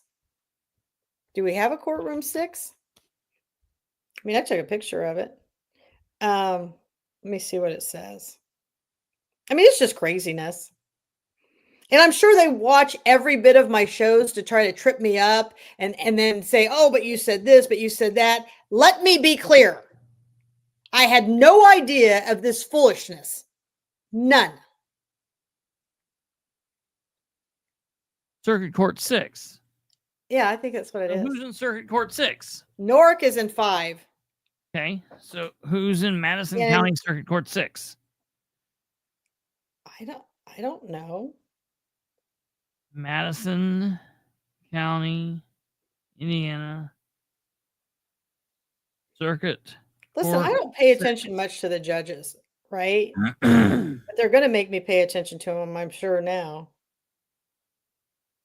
And by the way, Preston, you were at my house at 12:06, not 12:10, and I know because I looked at the cameras. It's Dudley. It's Dudley. Okay, so Dudley it is. It will be Dudley. So, you know, it is what it is. I mean, and again, it is going to be up to the jurors to decide what to do. But I just don't even. I should have become an attorney. Jesus. You know. Well, and before we wrap up, we've been talking about various people in Henry County and in Muncie and in Madison County and in Winchester. We've been kind of all over East Central Indiana. We've even talked about the lieutenant governor, but I don't want this situation with this tyranny and idiocy to wrap up without talking about the big man in charge of the state of Indiana, and that's Governor Mike Braun. Everybody's been aware here recently that, and Munis, everybody's been aware that myself and many other people have had issues with the Indiana Economic Development Corporation. It's been a scam from the get-go, and those people are terrible. Well, Braun went in this last week, late last week, early this week, and got rid of the whole board and replaced everybody. It's like, we're gonna put everybody good in. We're gonna put in new people. And he put in a whole brand new board. And we started taking a look at that board and looking at who was on the board, who he appointed, versus his campaign donations. Look at this.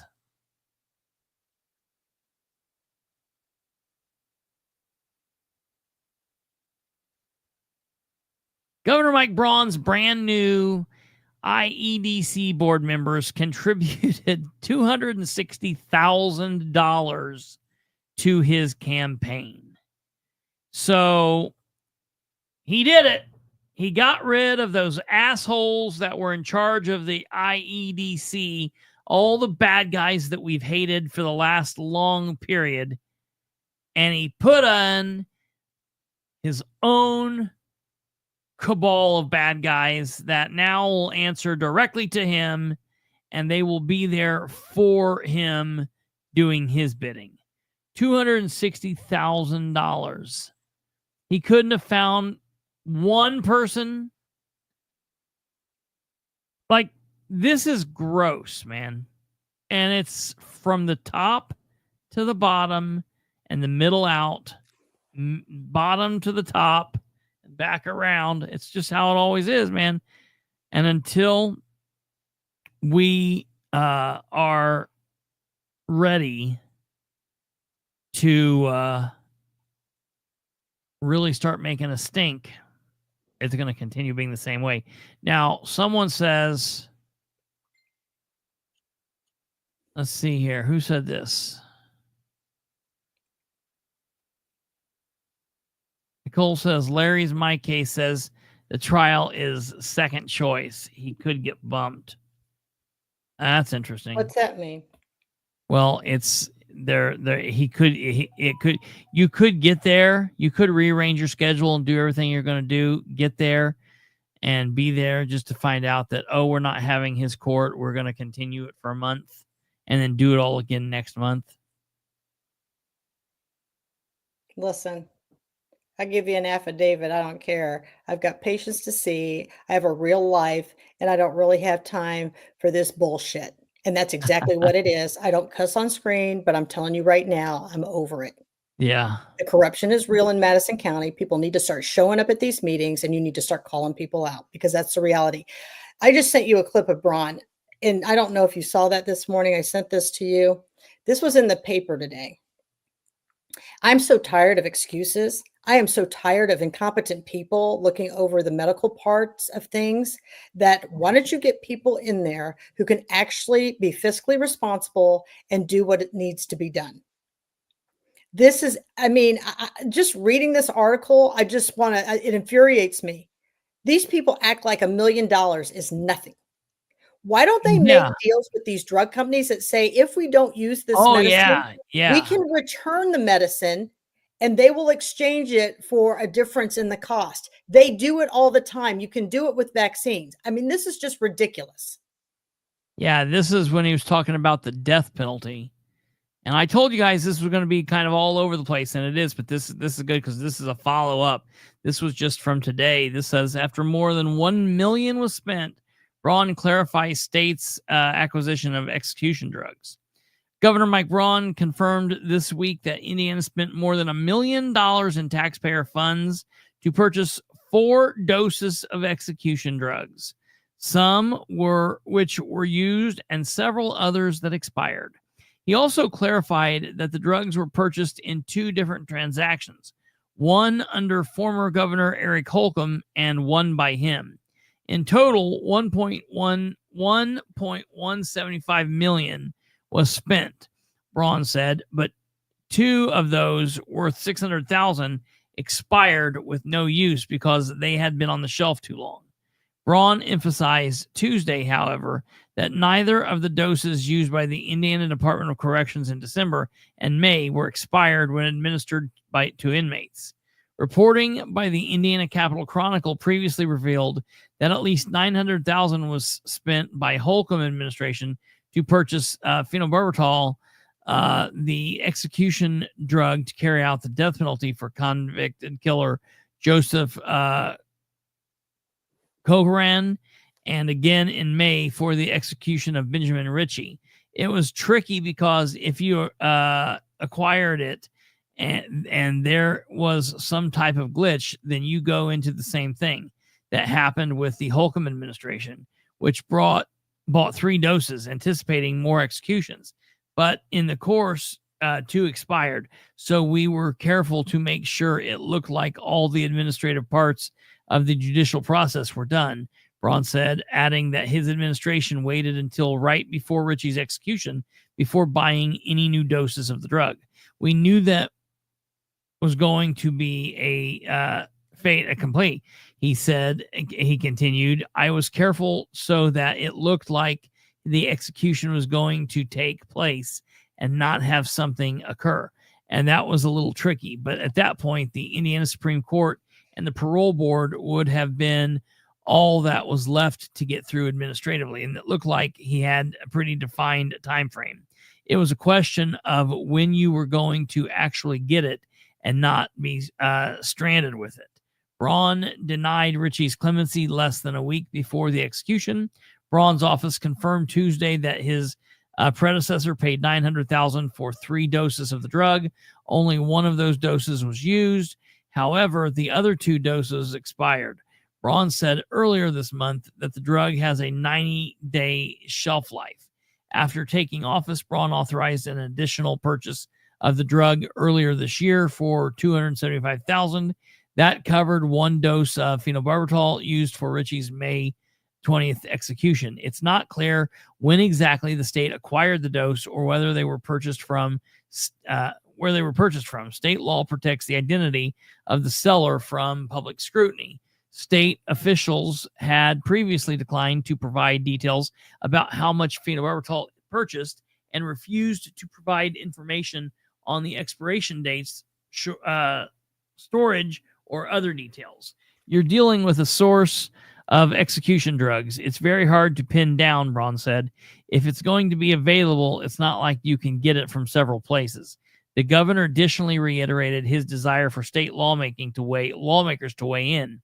I'm going to encourage the state legislature to look at it in terms of, is it what we're going to use?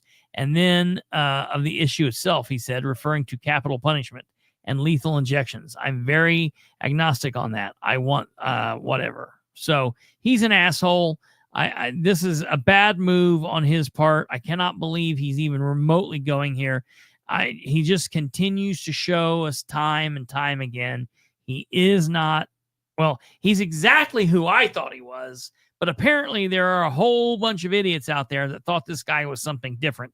But this is exactly who I thought he was, and we're getting exactly what I thought we would get. So Now, I hope everyone else is happy. Let me explain to everybody.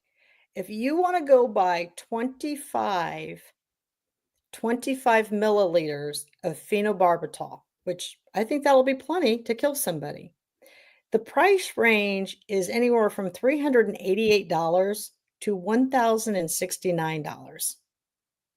I'm telling you right now that this is robbery. Why we even allow this is just craziness.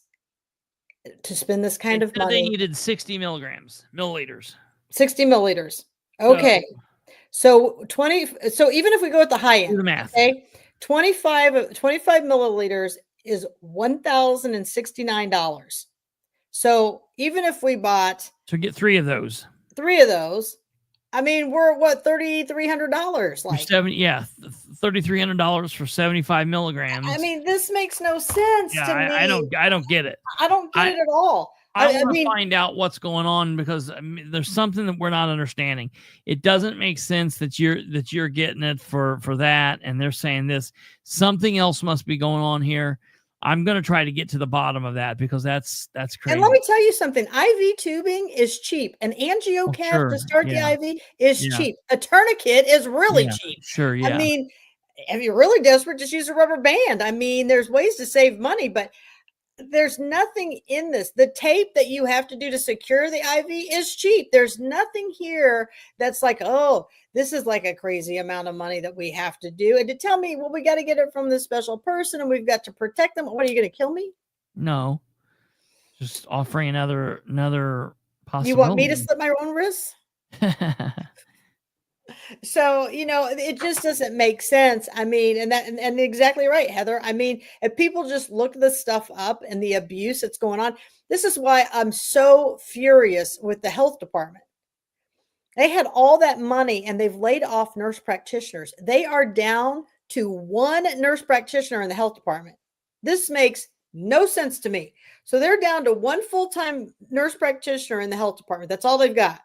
But you got a place in Elwood. Okay. And then you got to pay all this overhead and stuff. And you're just there one day a week. And then you've got the RV. And then you've got the health department itself. And then you got the pole barn. And you only have one NP. I mean, this doesn't make a bit of sense. The board for the health department needs to go too, because you are allowing Mellinger's negligence to shine like the North Star. The whole reason to have a board is for you to actually be advocates of the community and to say that we need more or we need to do things better. I mean, I was even reading in the article, this article says from their board president, Carol Purdy, who, mind you, Carol Purdy's husband is practice partners with Dr. Green, says, well, we're just going to have to get rid of some programs that just aren't effective anymore. Why are they even here? Why didn't you get rid of them a long time ago? Makes no sense to me. Totally crazy. And so, totally crazy. you know, the health department, I do know, but this is a funny thing, Christopher. I do know this. Only a handful of people at the health department are allowed take-home cars anymore. They have to park the majority of the cars at the pole barn. They have to drive their own vehicles to and from home, and they have to check out the vehicles when they arrive at work at 8 a.m. Not Now, this should have been going all along, but here is my question. My question is this: do they get to come to work? Do they get to clock in? And then do they get to eat up a half an hour to an hour and go over and check out the vehicle and then count that as an hour towards their time for the workday? Because you're only open 7 hours. You guys always get a lunch hour. So 8 to 4 with an hour lunch, you're only open for 7 hours. You are literally open for the public 35 hours a week. How is this public health? Yeah, that's crazy. That's absolutely crazy. I mean, my list can go on and on. And here's the thing. I just want us to get better. That's all I want. Right. And you're such a bad person for it. I know. So, you know, it's one of those things that we are all over the board. I like it. The subpoena thing is just a nightmare. We are making some headway, especially when we see that the health department isn't driving the vehicles all over God's creation for their own personal use. That's a bonus.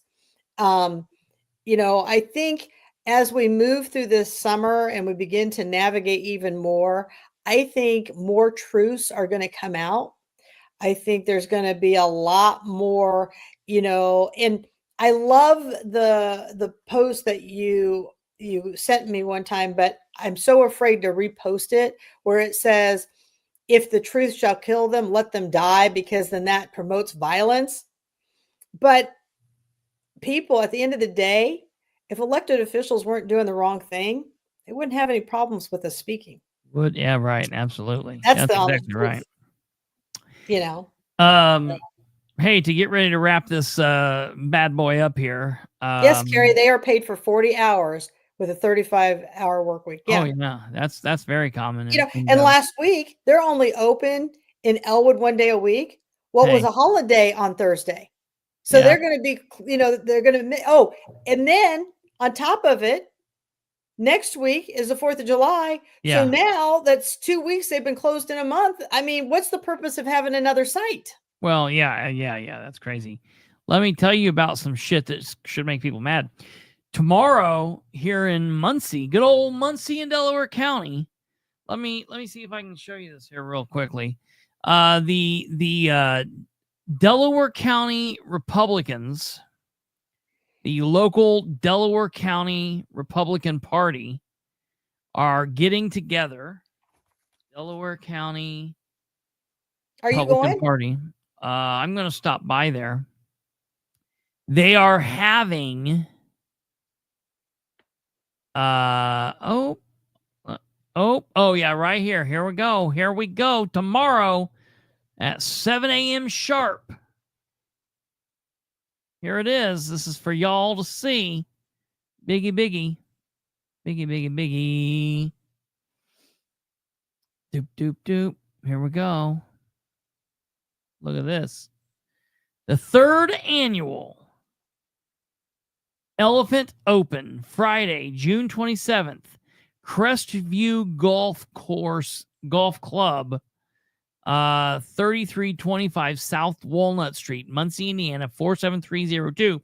7 a.m. check-in time, 8 a.m. shotgun start. To sign up, call, text, or email Josh Talby, or just email him at that place. Now, Josh Talby is a city employee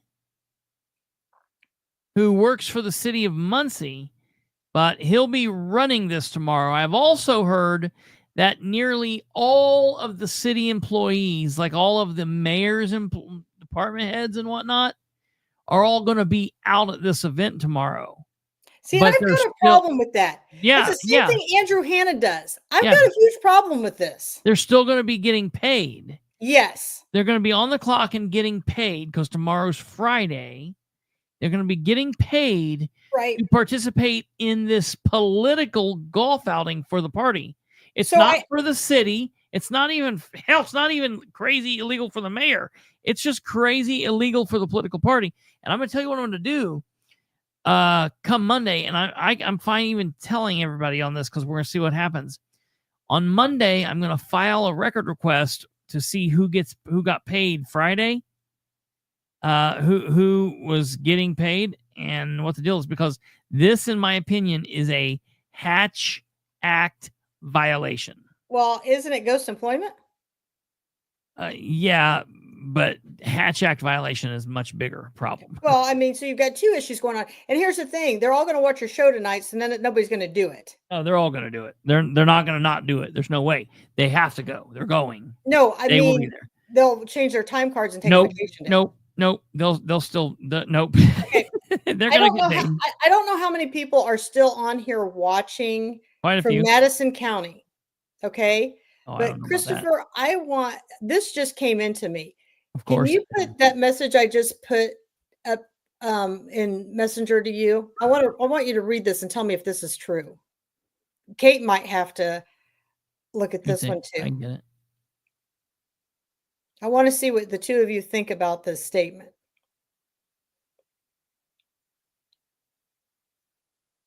Okay, so the statement is, in Indiana, a part-time judge cannot practice criminal law or serve as a public defender in the same county where they preside over court.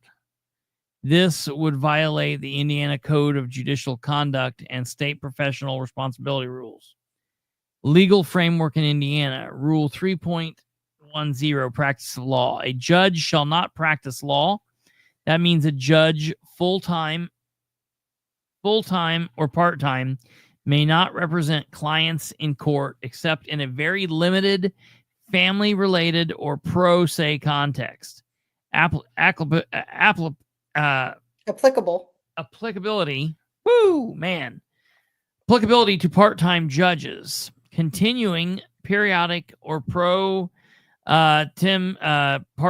judges are specifically prohibited from practicing law in courts on which they serve or any court subject to its appellate jurisdiction except under narrow conditions.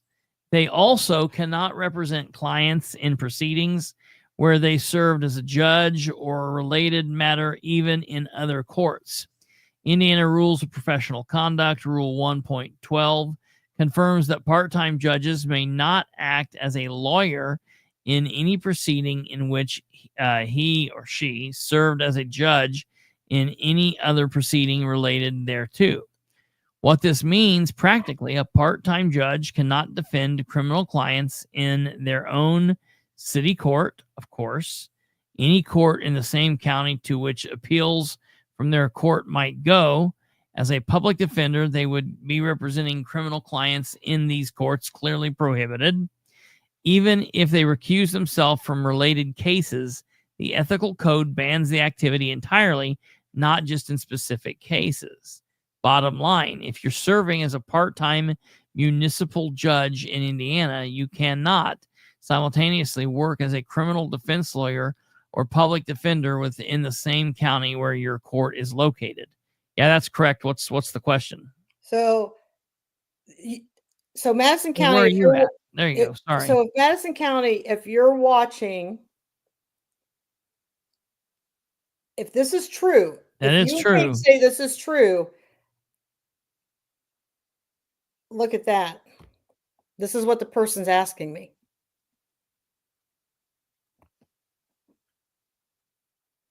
Hold on. S123 purple. That is not the city of Muncie. It's the city of Munis. If you look really carefully, the page is not the city of Muncie. It's the city of Munis, which is a parody account making fun of how one of Ridenhour's people spelled Muncie one time or several times. Munis, but not Muncie, FYI. Kyle Noon. Okay, let's see. If this is true, Edgewood City Court. And ironically, he has law office titled Elwood City Court. I don't understand.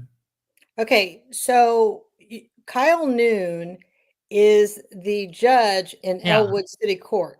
Mm-hmm. Kyle Noon works for the public defender's office, and he's a criminal defense attorney, I believe. I don't know. Can you pull up his website?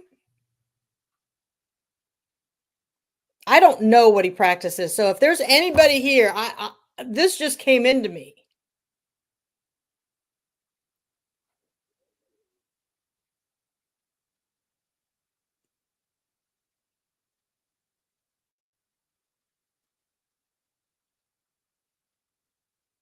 What is this we're talking about?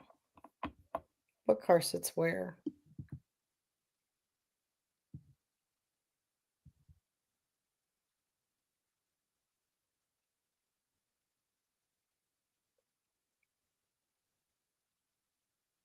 Okay. I'm looking on here. I'm not seeing anything about.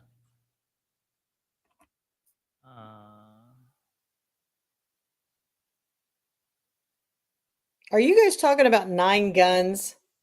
Nicole and Heather? I don't know what gun store they're talking about. Kind of law does Kyle F. Noon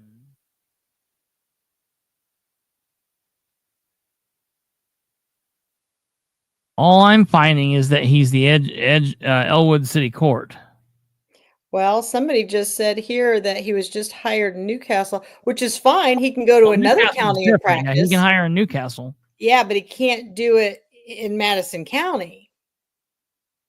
I don't know the answer to this. That's why I'm asking if there's Madison County people here watching. Somebody else just sent me another message about Marianne Dunahey, that she's driving her county or her city vehicle, whatever she's elected for over there in Elwood, as a personal vehicle, and their fuel bill over there has gone through the roof, and somebody needs to start asking for a records request, whatever. I don't know what seat she holds. Needs to start asking for those. Listen, Katherine can only do so much.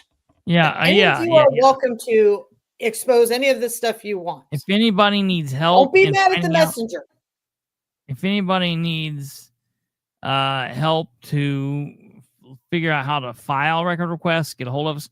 So I'm not seeing anything. I'm looking, and give me a second here. I'm texting somebody. So I'm not seeing that he's connected. He's not connected to the Madison County Public Defender's Office, so he's not doing anything there. And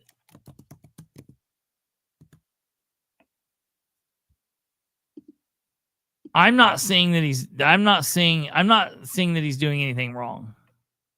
Yeah, I don't know. All I can do is bring the information in, and then that's why I'm like, does anybody know about this?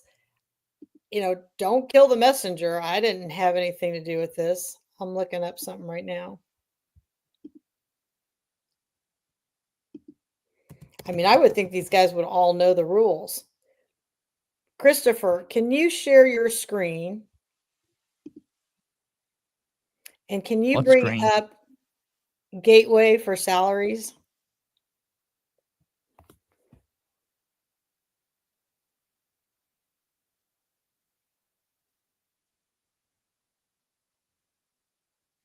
Yeah, I just text somebody, and I got a text back, and they said I just got a message that said that he is within the law. Okay, can you just bring up Gateway real quick? Mm-hmm.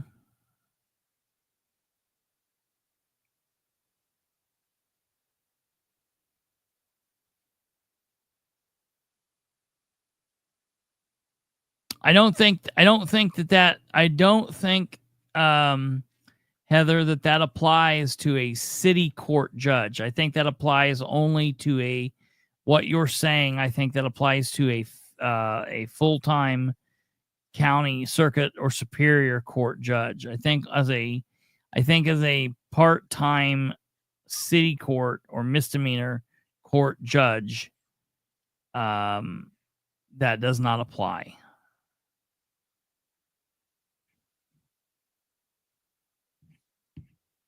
What are you wanting here? So just go to Gateway, Madison County. Taxpayer portal. Listen, I learned this stuff just like all of you guys learned this stuff. So we're looking at salaries, public compensation. Yeah.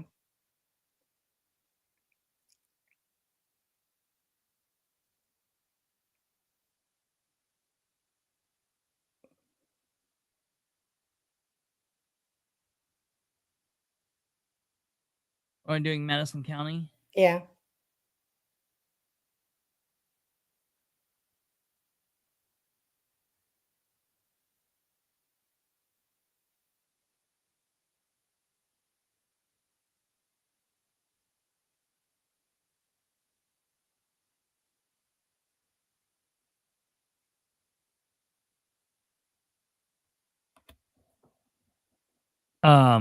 You go the long way. I don't even know. You could just type in their name, can't you? What name am I typing in? Kyle Noon.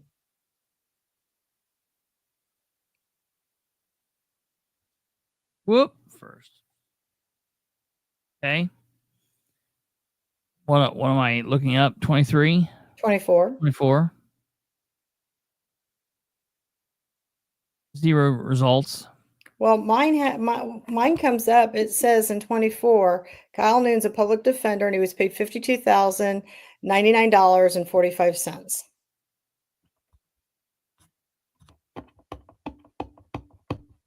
Here we go. What was it? How much? $52,099.45. Okay, yeah, I've got that too. And so I don't know. Can he work as a public defender? They might just have it. They might just have the job title wrong. Okay. I mean, think about it. Think about how they still had you in there. Remember that it's very common that there's mistakes made in here. So. I'm not. Yeah. I mean, I guess we would have to pull his case log, right, to see. But that's not for tonight's show. But it's just figure out. Yeah, I'm. Ow, fuck. I'm hearing that from someone I just asked that he's above. I mean, I'm not saying he's above board. He could be as dirty, as crazy as everybody else. I'm just saying that he's not currently practicing illegally. Yeah, I mean, I don't know how their rules work. Yeah, because when you go to Elwood, he's getting paid as the city judge for $47,392.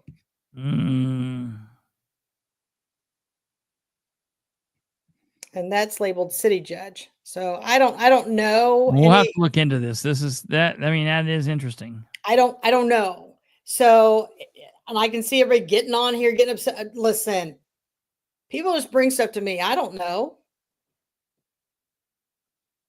And again, if nothing's being done wrong, the thing they won't be upset about it. Is I wouldn't have said anything about this until I knew. I think that's might be the difference between sometimes you and I. That could be. But because I would go and look, and then if it was true, I would be like, "Oh, look, Kyle Noonan did this," but no big deal. It's just interesting. Maybe nothing. So, all right. Anything else? Nope, that's about it. All righty. Well, I appreciate it as always. Ladies and gentlemen, thank you for everything, tuning in. Get back to us, Heather. I think I'm right, but I will apologize if I'm wrong, but I think I'm right on that. So let me know. And we will see you Sunday. Unless anything crazy happens, unless somebody's out there molesting somebody and something big pops off tomorrow or Saturday, We will be back Sunday night with a whole new episode and a whole new week's worth of shows and magnificent fun for everyone to have. Thank you all very, very, very much. God bless each and every one of you. Hit the like button before you leave if you haven't. Remember to share the show with everyone. I am nowhere close to being done on the Henry County stuff. There's a lot to look into. There's also a lot to look into with the Winchester private property deal.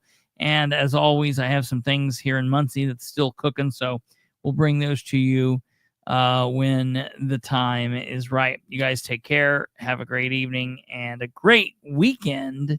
Stay cool out there, and we'll see you back here Sunday. Good night. Good night.